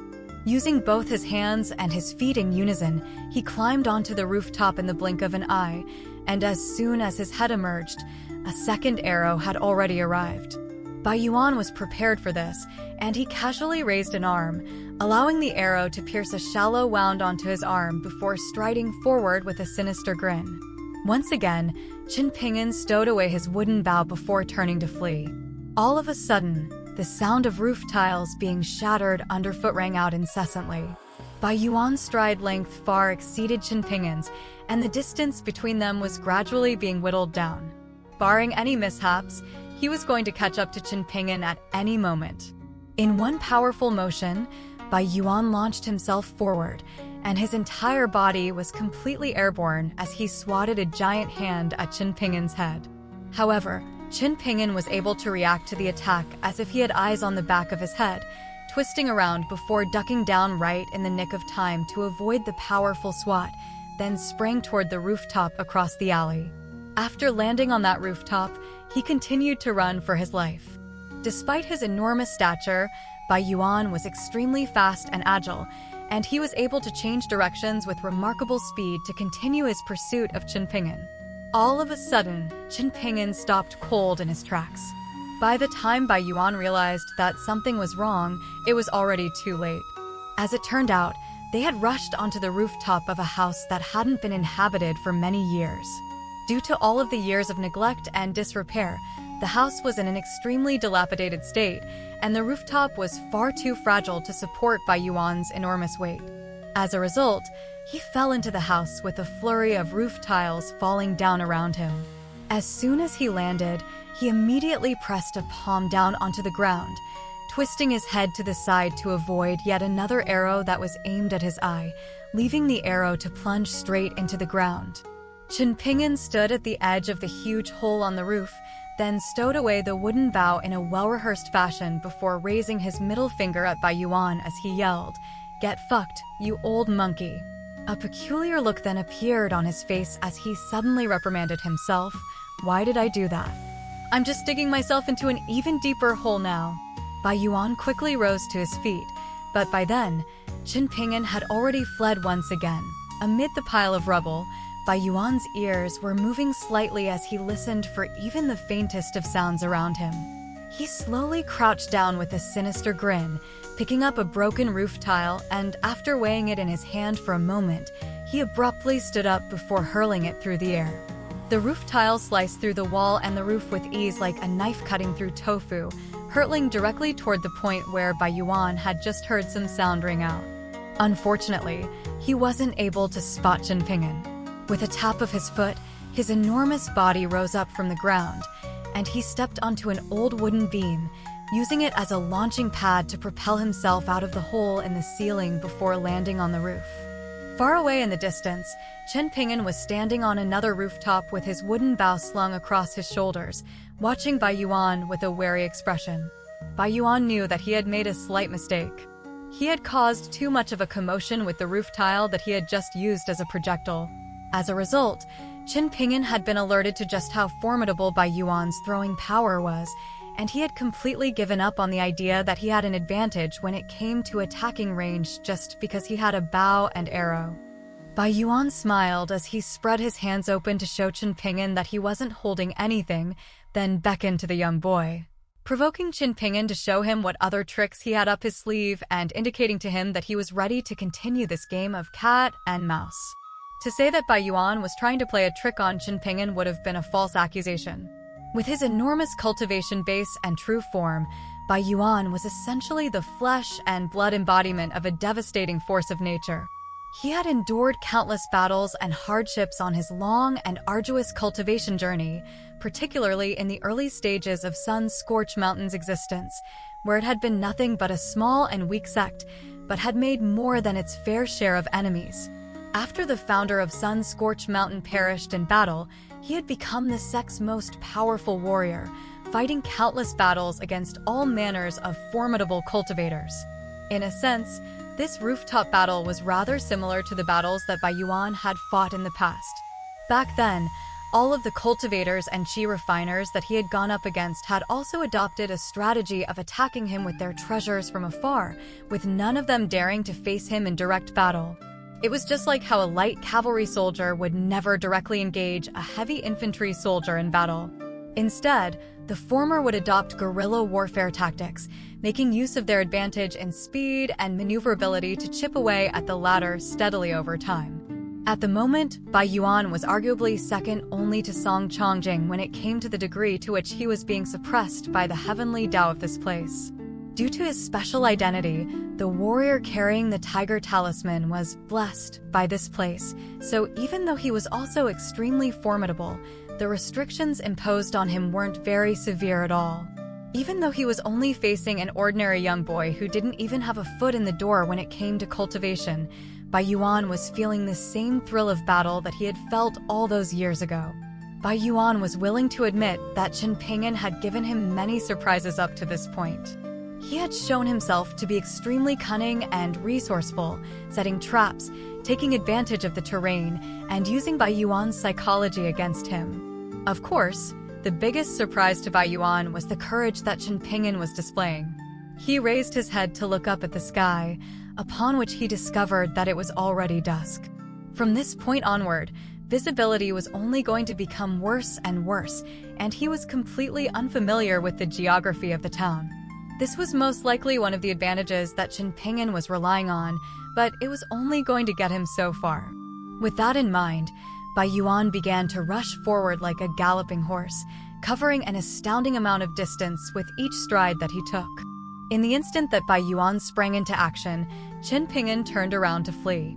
He didn't rush toward the north along the string of countless rooftops in that direction. After all, Fortune Street and Peach Leaf Alley were in that direction, and that was where all of the town's affluent clans were situated. If they were to step in and assist Bai Yuan, Qin Pingyan knew that he would have no chance of escape. The south was also not an option because that was where the covered bridge was. The terrain there was extremely open, and there would be nowhere for him to hide. Given the disparity in their speed, Qin Pingyan knew that he had to rely on a place where there were many obstacles and hiding spots if he wanted to keep himself safe. Hence, he quickly decided to flee toward the west. To the west of the town was a dense mountain forest with many obscure paths and hiding spots, as well as a large number of traps set by hunters. The mountain was very difficult to scale unless one followed a beaten path, and Qin Pingyan knew this better than anyone, having already scaled these mountains countless times in his life. While his thought process was correct, he had misjudged Bai Yuan's abilities. As the mountain-moving ape of Sun-Scorched Mountain, Bai Yuan had a far deeper understanding of mountains than Qin Pingyan did. As Qin Pingyan jumped off the final rooftop to land on the ground, he bent his knees slightly to buffer the force of the impact, then quickly took a glance behind him before continuing to charge ahead at full speed. At this point, his bow and quiver of arrows were already nowhere to be seen. Once he entered the forest, if he were to abandon the beaten paths and stray into the undergrowth, then those things were definitely going to become a hindrance to him. Bai Yuan could see that Qin Pingyan was about to slip into the forest, and he was feeling a little agitated. He turned to take a glance back in the direction of the Li clan's manor on Fortune Street. If he were to venture into the mountain, he couldn't proclaim with confidence that the geographic advantage would entirely fall to him, but it would have definitely been easier than chasing Qin Pingyan through the town. After weighing up his options, Bai Yuan quickly arrived at a decision. He took a deep breath, just enough for him to put an end to Qin Pingyan's life, and his face began to turn alternating shades of green and purple. All of a sudden, his enormous figure sprang up without any warning, causing most of the house beneath his feet to collapse in an instant. The western area of the town was populated entirely by the town's more impoverished residents, so the houses here were far less sturdy than the ones on Fortune Street, and there was no way that the house would have survived after acting as Bai Yuan's launching pad. The only silver lining on this dark cloud was that the family of 4 living in the house wasn't in the house at the moment of its collapse. Bai Yuan leaped high up into the air, propelling himself up in a parabolic trajectory, and he landed right beside Qin Pingyan. 2 massive craters were blown into the ground beneath his feet, sending soft and loamy soil flying in all directions. Immediately thereafter, Bai Yuan threw a punch at the back of Qin Pingyan's chest. There were many acupoints on one's back, so one's meridians and internal organs were all connected to their back. In particular, the back of one's chest was only mere inches away from one's heart, making it an extremely vulnerable place. As soon as he heard the commotion caused by Bai Yuan's landing, Qin Pingyan immediately sprang forward, doing so even faster than when he had lured Bai Yuan onto that dilapidated rooftop from earlier. At the very least, this indicated that he had been hiding part of his strength this entire time. As a result, Bai Yuan's fist wasn't able to punch through Qin Pingyan's back to pulverize his heart as he had envisioned. Instead, it merely grazed Qin Pingyan's back in a glancing blow. Despite this, Qin Pingyan was still sent flying forward through the air, as if he had been struck in the back by a battering ram. What came next was an incredible display of Qin Pingyan's agility and hand-eye coordination. Blood was seeping down from the corners of his lips from that glancing blow, and right as it appeared that he was about to face plant into the soil, he reached out with both hands before pressing his palms against the ground. He then bent his elbows before extending them forcefully, performing a somersault in the air, and after landing on the ground with his feet, he used his forward momentum to continue fleeing for his life, not slowing down in the slightest. Even though Bai Yuan had fought countless battles and faced all types of opponents, he couldn't help but be vexed by Qin Pingyan's tenacity and resilience. He raised his hand to find that the back of his hand was bleeding.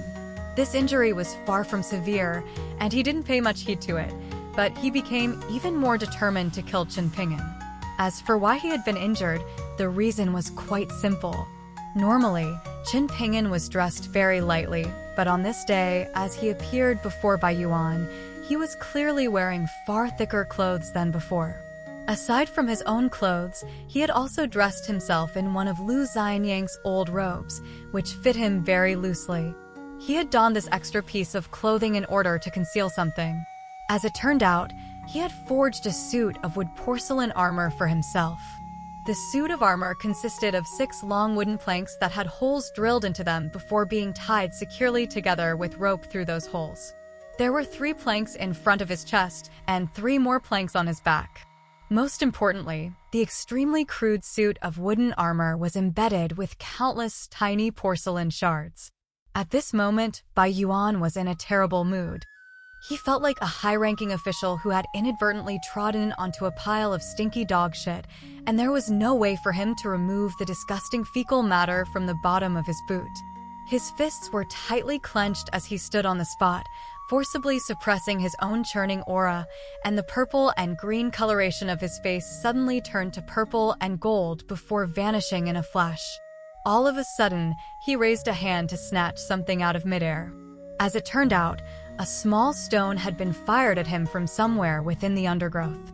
Bai Yuan held onto the stone, which was roughly the size of a fingernail, and he could hear a burst or rustling, indicating that Qin Pingyan was fleeing deeper into the forest. A dark look appeared on his face as he turned to glance back at the town, worried that this was a plot that Qin Pingyan had hatched to lure him away from Taozi. However, his instincts told him that he had to kill Qin Pingyan as soon as possible. At this moment, another unwelcome guest had appeared on a branch of the descendant locust tree on Fortune Street, which Qin Pingyan had climbed up earlier. The figure was seated on the highest branch that was still able to support his weight, and he was elevated far above the rooftops of the Li clan's manor. On another branch slightly below him stood another figure. Everyone in the Li clan's manor was on high alert, but they had no choice but to pretend not to be able to see the 2 figures that had suddenly appeared on the locust tree.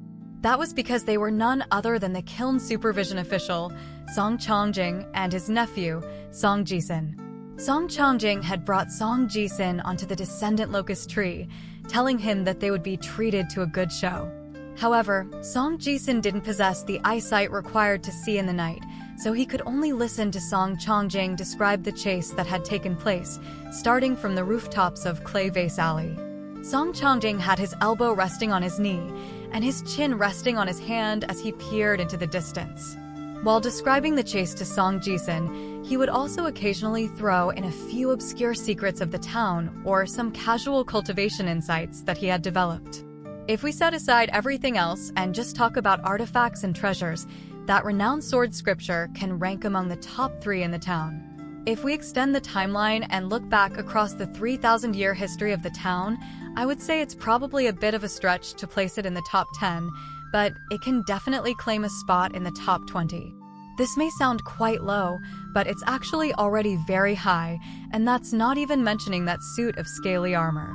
If Lu Xianying could have made full use of those two things, in my eyes, he wouldn't have panned out any worse than the 5 of you in the future.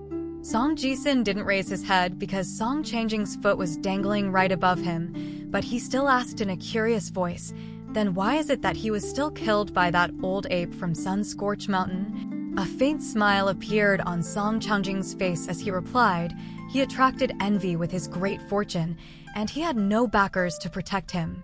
Is that so difficult to understand? A perplexed look appeared on Song Jisun's face as he asked, in that case, why didn't you do more to try and win him over back in Clay Vase Alley?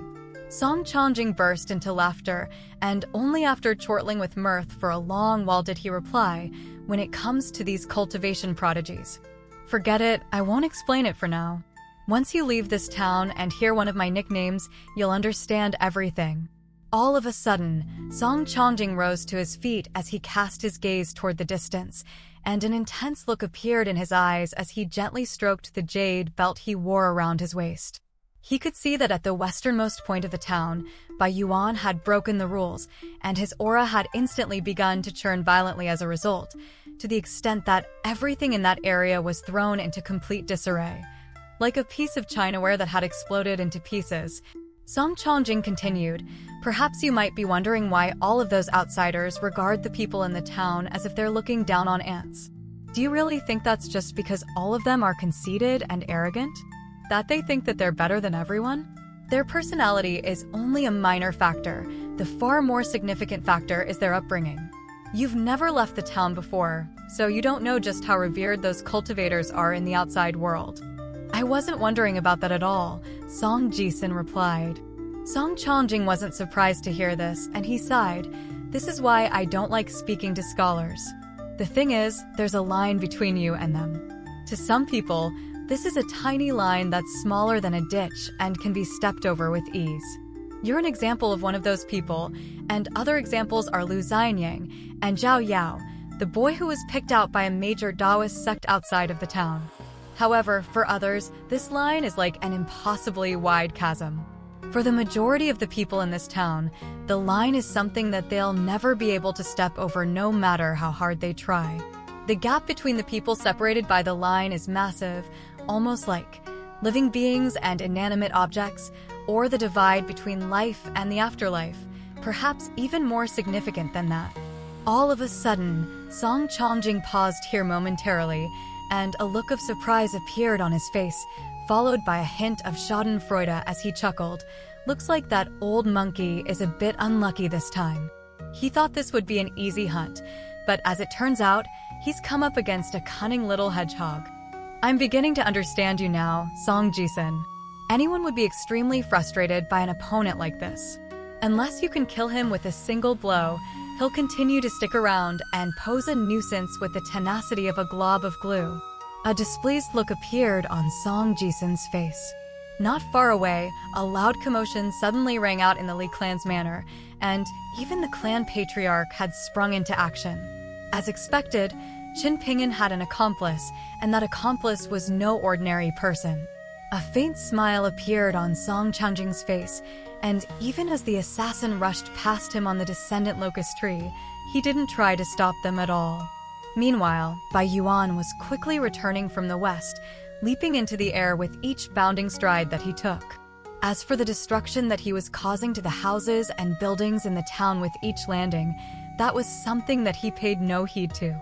Having spotted Song Changjing from afar, it seemed that Bai Yuan had identified him as a target for him to vent his frustrations. Song Changjing's brows furrowed slightly upon seeing this, immediately following which a burst of unyielding battle intent erupted out of his body. It was widely renowned that Song Changjing had 3 hobbies in life, namely securing accolades on the battlefield, slaying prodigies, and battling gods. In the next instant, Song Jisun's eyes widened with surprise. Before he knew it, Song Changjing had already descended onto Fortune Street, and he was charging directly at the oncoming Bai Yuan in a barbaric fashion. The two of them each exchanged a punch, striking one another in the chest. Instead of retreating, Song Changjing took a step forward, while Bai Yuan took a step back. Another punch was exchanged by the two combatants, this one striking one another on the glabella. Song Changjing took another stride forward, and this time, he was the only one to throw a punch. He stomped heavily down onto the ground, and he bent his knees slightly, extending his left hand forward while drawing back his right fist. His pristine white robes were flapping all around him, while the bluestone slabs beneath his feet had been completely shattered. As the punch was thrown, Bai Yuan had no choice but to extend a palm to shield himself from Song Changjing's fist. Two resounding booms rang out in succession, and Bai Yuan was sent sliding back by over 100 feet, plowing a gaping trench into the bluestone street. Song Changjing gently swept a sleeve through the air, then clasped a hand behind his back while laying his other hand onto his jade belt as he mused with a faint smile. "Are you still not going to step in, Qi Jingzhen? Are you just going to leave this town to its own devices? Don't give up yet, at least persevere for a little longer." Bai Yuan slowly exhaled, while Song Changjing raised a hand as he smiled and said, "We can continue this battle after we leave this place.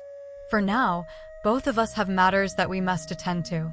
Bai Yuan grinned as he replied, "You better defeat me after we get out of here. Otherwise, the Greatly Empire's forces on the southern border won't be having a good time." "As you wish," Song Changjing said with a smile. Bai Yuan gave a cold harumph, then entered the Li clan's manor on his own. As it turned out, Tao Zi was completely unscathed, and no one had even come after her. After learning the specific details of what had happened, Bai Yuan realized that this had been nothing more than a trick to distract him. After a brief moment of contemplation, he traveled toward the west again, preparing to re-enter the mountain and continue the hunt. In the darkness of the night, Qin Pinyin continued to flee deeper into the mountain at a breakneck pace. A short while later, he rushed into a bamboo forest where the soil was particularly soft and loamy, and from there, he began to intentionally make his footsteps heavier. A few minutes later, right as he was about to leave the bamboo forest, he suddenly latched onto a bamboo tree on his left, then swung himself toward another bamboo tree nearby. As he swung from tree to tree, he appeared even more monkey-like than the old ape from Sun-Scorched Mountain, and after repeating this process a few times, he finally drifted gently down onto the ground, then crouched down to wipe away the footprints on the ground. He turned back to find that he was around 50 to 60 feet away from the first bamboo tree that he had swung from, and only after that did he continue running. A few more minutes passed, and at this point, he could already hear the faint sound of flowing water in the creek up ahead. Not only did he not stop or slow down here, he leaped high up into the air instead, plunging into the creek before quickly rising to his feet. As it turned out, he had landed on a huge rock. He was extremely familiar with this area, and he opened his eyes up as wide as they would go, using his exceptional eyesight and memory to skip from rock to rock in the creek, fleeing toward the downstream direction. If he could continue down this path, then he would eventually reach the Azure Cow Ridge, which was situated to the south of the town. After that was the covered bridge, and after going beyond that, he would reach Master Ruan's forge. However, he didn't rush all the way to Azure Cow Ridge.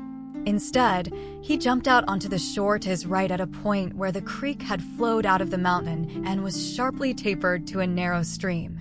It didn't take long before he heard a female voice call out to him, "Over here, Qin Pinyin." Qin Pinyin immediately crouched down, panting heavily as he wiped the sweat from his forehead. "Can we really trick that old ape onto the mountain like this?" Ning Yao asked in a low voice. "We'll see." "I've done everything I can," Qin Pinyin replied with a wry smile. Ning Yao had come all the way from Fortune Street to meet him here, and she asked, "Did you get injured?" Qin Pinyin shook his head in response. "It was just a minor injury." A series of mixed emotions welled up in Ning Yao's heart, and she grumbled, "Do you have a death wish? You're extremely lucky that old ape didn't kill you." Qin Pinyin smiled as he replied, "That old bastard already broke the rules once. If you had acted any later than you did, I would have been screwed." Ning Yao faltered slightly upon hearing this, then suddenly burst into laughter. "You actually managed to do it? That's incredible." Qin Pinyin chuckled in response. Ningya rolled her eyes, then asked, "What do we do next?" Qin Pingyan considered the question for a moment, then replied, "We'll stick to the general plan that we came up with before, but there are some details that need to be tweaked." "That old ape is really strong." Ningya slapped Qin Pingyan on the back of his head as she chuckled. "Took you long enough to figure that one out." Qin Pingyan suddenly said, "Turn around, Ningyao. Keep an eye on the creek while I apply some medicine to my back." Ningyao did as she was told, turning to face the upstream direction of the creek. Qin Pingyan took off the robe that belonged to Lu Xianying, then removed that suit of wood porcelain armor as well. After that, he pulled a porcelain vial from the Yang family's medicine shop out of a cloth pouch tied to his waist, then poured out a viscous ointment onto the palm of his right hand. With his left hand lifting up the hem of his shirt, he used his right hand to apply the ointment to his own back. Despite his high pain threshold, he was sweating profusely as he applied the ointment. Ningyao had her back facing him this entire time, but she still asked, "Does it hurt?" "This is nothing," Qin Pingyan replied with a smile. Ningyao rolled her eyes in response, seemingly dismayed by Qin Pingyan's effort to put on a strong front. Next to a house on the westernmost side of the town, a woman was sitting on the ground, bawling at the top of her lungs while vigorously smacking her own chest. Her thin and threadbare clothes looked as if they could burst open at any moment. Beside her stood a pair of dirty young children, looking at their mother with dazed expressions, at a complete loss for what to do. A man was also squatting outside the house, sighing to himself with a resigned expression. For some reason, a hole had been blown into the roof of their house. The spring chill still hadn't receded yet, and even though he was confident that he would be able to endure the cold, what was going to become of his wife and his children? Not far away, some neighbors of theirs were gathering together, discussing spiritedly among themselves. Some of them were saying that they heard a commotion on their rooftop, but they merely thought that this was the doing of stray cats and didn't pay much heed to it. There were also some who proclaimed that the western side of the town had been quite chaotic the entire day, with some children spotting an old white-robed deity drifting back and forth. Apparently, each stride of his was equivalent in length to around a dozen strides from the average person, and despite his enormous stature, he was able to run along the rooftops with ease. It was unclear whether he was a deity statue who had come to life and escaped his temple, or if he was a mountain god that had left the mountain for some reason. Elsewhere, a young sword cultivator from Wind Lightning Field was squatting by himself with a grim look on his face.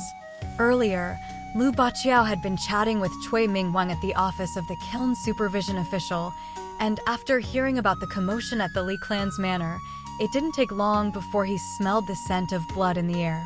However, despite his bold and brash personality, even he knew better than to directly challenge a mountain-moving ape on his own. However, he was keenly observing from the sidelines, trying to see if an opportunity would arise that would allow him to strike the old ape with a sneak attack. With that in mind, Lu Baqiao had gotten onto the rooftop of a tall building, and from that vantage point, he scoured the town with his gaze, searching for the old ape. It didn't take long for him to discover the commotion ringing out in Clay Vase Alley, and thus, he directed his attention to the unfolding chaos.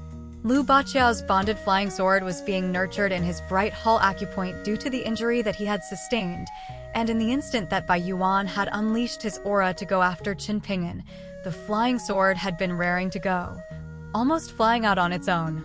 In this strange place, the degree to which one was restricted by the heavenly Tao was directly correlated to how advanced one's cultivation base was. Hence, Lu Baqiao knew that this display of power from Bai Yuan had to have come at a cost.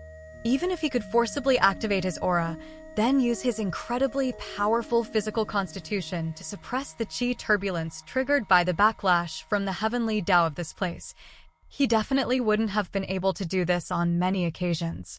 Otherwise, he would have to bear the massive risk of the dam being completely overwhelmed, and if that were to happen, it was definitely a possibility that his entire cultivation base could be destroyed. Even if he didn't go that far, he was already taking a risk anyway by breaking the rules of the town right under the nose of a sage.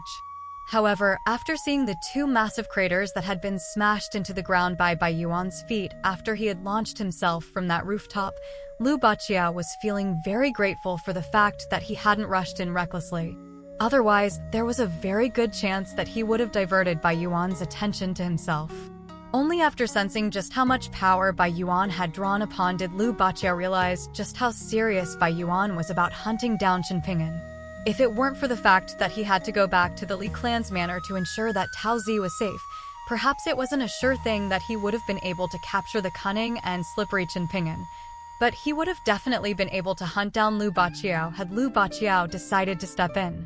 Of course, Bai Yuan wasn't an idiot. In the instant that Lu Baqiao's bonded flying sword had almost flown out of its scabbard, Bai Yuan had to have definitely already detected his presence. However, even though there was a hint of lingering fear in Lu Baqiao's heart, having just survived a close brush with death, he felt no fear toward Bai Yuan himself.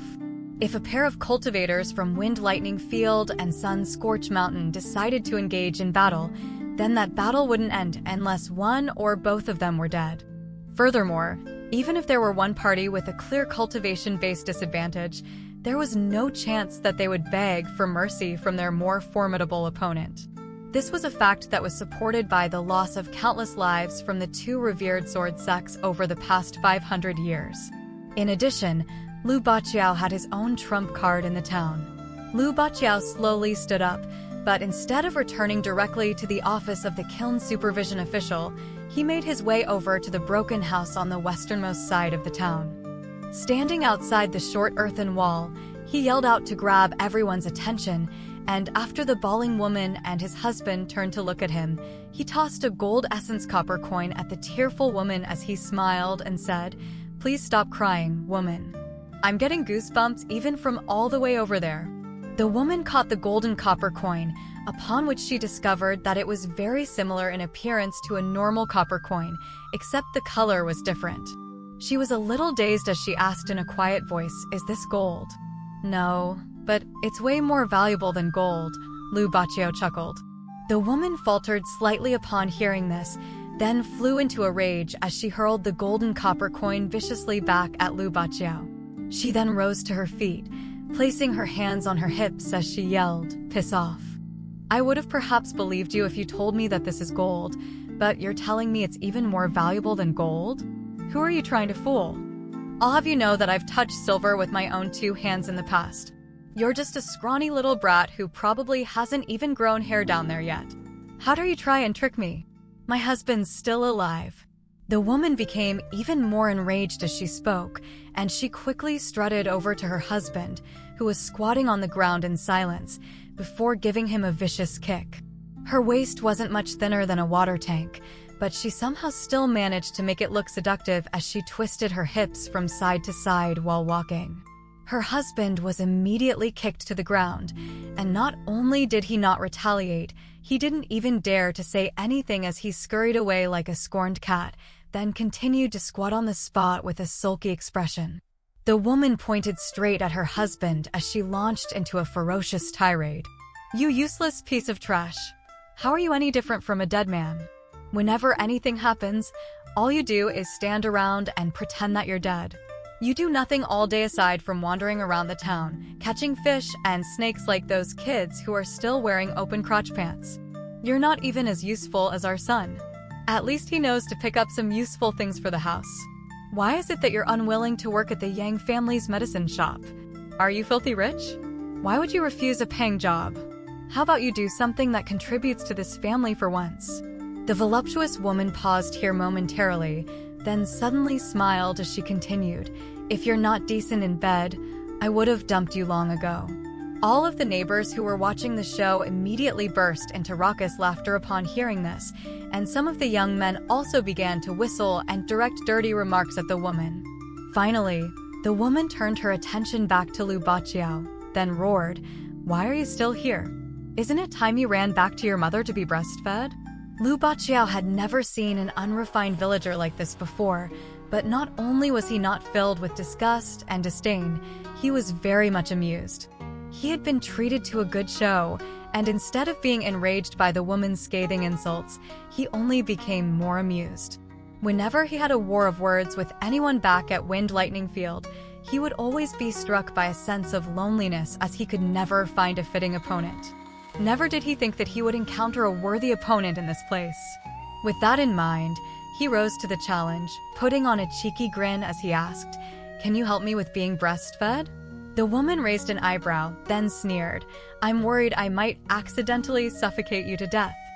I suggest you go find Granny Ma on Apricot Blossom Alley. I guarantee you she'll have more than enough for you to drink." A chorus of raucous laughter instantly rang out.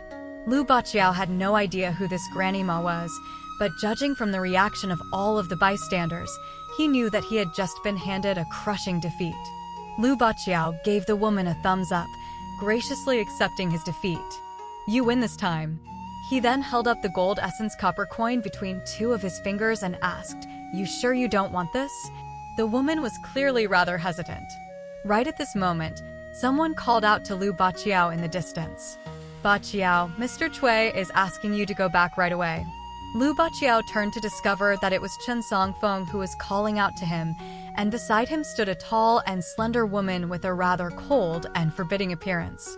She wasn't carrying any weapons, nor was she particularly beautiful, but her figure was exceptional, and in particular, Lu Baqiao was very much appreciative of her long legs. She was none other than Chen Songfeng's distant relative.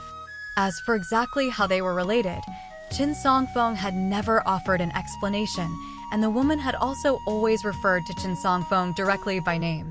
On the way here, Lu Baqiao never found the woman to be particularly arrogant, simply a little cold and unapproachable. Lu Baqiao didn't dare to keep Cui Mingwang waiting, so he followed the two of them to Fortune Street. But right as he left, he reflexively took a glance at the sulky middle-aged man who was still squatting on the ground. There was a disheveled and unkempt man in the crowd, and after a brief moment of hesitation, he made his way toward the house alone after all of the neighbors had departed. The woman had no choice but to take her children to go back and live at her parental home. Everyone from her parental family was extremely snobbish, and they were always looking down on her for the man that she had chosen, so she really didn't want to go back. In fact, she rarely ever went back aside during festivals, but in the face of this unforeseen disaster, she simply had no choice. She wanted to take her children to live in a tavern for a few days, living the life of a rich wife for once, but she simply couldn't afford that lifestyle. She was so poor that she could barely make ends meet, so she had no alternative but to go back to her parental home even though she knew that she was going to be insulted. The more she thought about this, the angrier she became, and prior to her departure, she pinched onto a piece of flesh on her husband's waist before twisting it viciously, only letting go after his entire face was twisted in agony. The two children were already accustomed to seeing this, and not only were they not concerned by the fact that their parents were fighting, they were giggling to themselves as if they were watching a good show. Immediately thereafter, the woman spotted the disheveled man sneaking around the entrance of their home, and she yelled, "Are you here to steal more of my clothes? What the hell is wrong with you? What terrible deeds did I do in my previous life to have ended up becoming your sister-in-law? How could you do this to your family?" The disheveled man was so dismayed to hear this that he wanted to die, and he objected, "I swear to the heavens I didn't do that. Your son only made up that story because I forgot to buy him lollies. How could you believe him?" The boy merely looked on with an innocent expression, and the woman naturally believed her son more, so she immediately raised a hand to slap the disheveled man. The disheveled man hurriedly recoiled before scurrying away, yelling to the man who was squatting on the ground, saying something to her senior brother. "That never works," the man replied in a surly tone. The disheveled man could only heave a forlorn sigh. "Good. Honest men like us are constantly getting screwed over." The woman made her way toward the yard gate, holding the hand of one of her children in each hand, and all of a sudden, she turned to the disheveled man with a seductive smile as she said, "Bring some more money next time, and I'll sell my clothes to you. I'll only charge you 50 copper coins per item. What do you say?" The disheveled man's eyes immediately lit up, but a timid look then appeared on his face as he negotiated. "Isn't that a little steep? That's about as much as the shop on Apricot Blossom Alley charges for their clothes in brand new condition." The woman's expression instantly changed, and she launched into another scathing tirade. "So you actually do want to buy my clothes? You deserve to be a single dog for life. Even if you die at the Eastern Gate someday, Everyone's just going to leave you to rot. Following the departure of the woman and her children, the disheveled man hopped back to take a seat on the yard wall, then turned to the man squatting on the ground with a furious expression. I don't want to say this every time I see you, but I really can't understand for the life of me why you chose to marry such a feisty woman. As it turned out, the disheveled man was none other than the gatekeeper at the town's eastern gate. The woman's husband was still squatting on the ground, and he replied, "I do what I want." After a brief moment of silence, the gatekeeper said, "Our master asked me to pass on a message to you. He said that you need to rein in your temper in the near future and refrain from fighting anyone." He then took a glance at the hole in the roof, and a smile suddenly appeared on his face as he continued, "Master also said that if you really can't rein in your temper, then you can vent your frustrations on your wife. She's into that rough stuff anyway." The woman's husband raised his head to look at the gatekeeper, and the latter hurriedly said, all right, I'll admit that our master didn't say that. I just made that up." The man rose to his feet, and he was quite short in stature. He had a tanned complexion, and the bulging muscles of his arms were stretching the fabric of his sleeves. He was also a little hunchbacked, and he turned to the gatekeeper as he grumbled, "Zhang Dafeng, I'll take on your surname if our master is ever willing to say more than 20 words to you at a time." The gatekeeper counted the words of the message that their master had asked him to pass on, and sure enough, it was fewer than 20 words. He cursed the heavens upon making this discovery, following which a dejected look appeared on his face. It seemed that what the man had said to him was particularly hurtful because it was the undeniable truth. "Did master say anything else?" the hunchbacked man asked. Zhang Dafeng replied, "Master also said that you need to deal with that man." The hunchbacked man's brows furrowed slightly, and he habitually squatted down again, facing his broken house as he grumbled, "Why should I?" Zhang Dafeng rolled his eyes in response. "In any case, that's an order from our master. You can choose to follow it or not, it doesn't matter to me." The hunchbacked man was silent for a moment, then said, "Get out of here. If you try to steal my wife's clothes again, I'll snap all 3 of your legs." Zhang Dafeng immediately flared up with rage. "Lier, you can't just go around slandering me like this. Who's been stealing your wife's clothes? How could you believe something like that? What the hell's wrong with you?" The hunchbacked man turned to the furious gatekeeper, looking at him in silence with a dark expression. Zhang Dafeng was like an indignant little girl as he yelled in a furious and grief-stricken voice, "Fine, I won't do it again, all right?" He then rose to his feet and sprang up into the air, drifting onto the street like a locust leaf. Only after he had gotten far away did he dare to show his true colors. "Lier, I'm going to your wife right now to buy her undergarments from her." As he was saying this, he was running away faster than the wind. However, the hunchbacked man displayed no intention of chasing him, and he merely scoffed, "Idiot." The trio returned to the kiln supervision official's office, and Cui Ming Wang was seated in the main hall, having already been waiting for them for some time. Upon meeting the unfamiliar woman, Cui Ming Wang rose to his feet and nodded to acknowledge, to which the woman also responded with a nod, but her expression remained as cold as ever. In the words of Liu Bachi, when talking about her behind her back, she looked as if everyone under the heavens owed her a large sum of silver. After the 3 of them had taken a seat, Cui Ming Wang turned to Liu Baqiao with a smile as he said, "It's a good thing you resisted the urge to strike. Otherwise, you would have been in massive trouble. You didn't see what happened just now, but our kiln supervision official, Master Song, just exchanged 3 punches with that mountain-moving ape of Sun-Scorched Mountain on Fortune Street. From here onward, regardless of how exceptional an opportunity you come across, I suggest you don't give in to temptation and refrain from doing anything." A curious look appeared on Liu Baqiao's face as he asked, "Could it be that the old monkey took out Song Chongjing with just 3 punches? Is Song Chongjing that useless? Isn't everyone saying that he's already on the cusp of reaching the 10th tier?" Cui Ming Wang heaved a resigned sigh as he replied, "We're currently living under Master Song's roof. Would it kill you to speak more politely about him?" It was Master Song who was able to gain the slight upper hand, Chen Songfeng said. Even though he was completely unrelated to Song Chongjing, as a cultivator, Qin Songfeng still couldn't help but be struck by a sense of longing after hearing about such an incredible feat. It was astonishing to think that a pure martial artist could oppose a mountain-moving ape with nothing more than his physical body and come out on top from the clash. The woman was seated off to the side, resting with her eyes closed while her hands were placed on her lap, and her fingers twitched ever so slightly upon hearing this. She had originally planned to continue exploring the town, but Chen Songfeng had tracked her down and taken her to find Lu Baqiu before the three of them returned to the kiln supervision official's office together.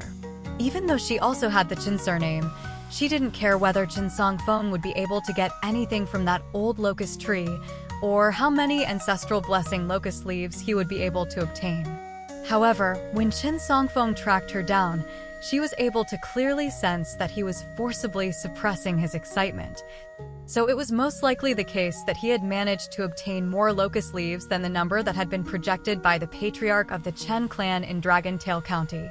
Lu Baqiu suddenly burst into raucous laughter as he said, "I'm glad that old bastard was knocked down a peg. I can't believe he was taken on a wild goose chase around half the town by an ordinary young boy. I can tell that joke in Wind Lightning Field for the next 10 years. Given how sensitive and uptight those sun-scorched mountain bastards are, they'll definitely jump out and proclaim that our Wind Lightning Field is spinning a tall tale. If it isn't for the fact that breaking the rules of this town incurs far too heavy a cost, I would have definitely recorded everything in a recording treasure, so I have proof supporting the story." Cui Minghuang's expression suddenly changed slightly as he called out in a stern voice, "Baqiao." The woman's eyes also sprang open almost at the exact same moment. Lu Baqiao was just about to ask a question, but he immediately shut his mouth. It didn't take long before Song Changjing arrived, and after making his way into the room, he turned to Lu Baqiao with a smile as he asked, "What's so funny? Why don't you share it with me so I can have a good laugh as well?" Cui Minghuang had already risen to his feet, vacating his chair to Song Changjing. However, Song Changjing merely shook his head with a smile, indicating to Cui Minghuang that there was no need for such formalities. He then casually dragged over a chair and sat down right next to Lu Baqiao, across from Chen Songfeng and the woman. Even though Lu Baqiao had always given off a casual and lackadaisical demeanor, even he couldn't help but stiffen up in such close proximity to a martial artist who was very likely to reach the legendary 10th tier someday. In particular, this was a martial artist who was notorious for his hobby of slaying prodigies, and that only made Lu Baqiao feel even more fearful and intimidated. Behind Song Changjing's back, Lu Baqiao was always referring to him directly by name, but now that Song Changjing was actually here, Lu Baqiao was feeling very uneasy. Thankfully, shamelessness had always come to Lu Baqiao like second nature, and he put on a fawning smile as he said, "We were just talking about your epic battle against that old ape from Sun-Scorched Mountain, Master Song. That was truly a battle for the ages, one that would have shocked even the gods. The only thing that can match the incredible power of your fists is the kindness of your heart. If you hadn't held back, that old ape would already be lying dead on Fortune Street. Someone like me cannot even begin to compare with an unrivaled master of the martial arts like yourself."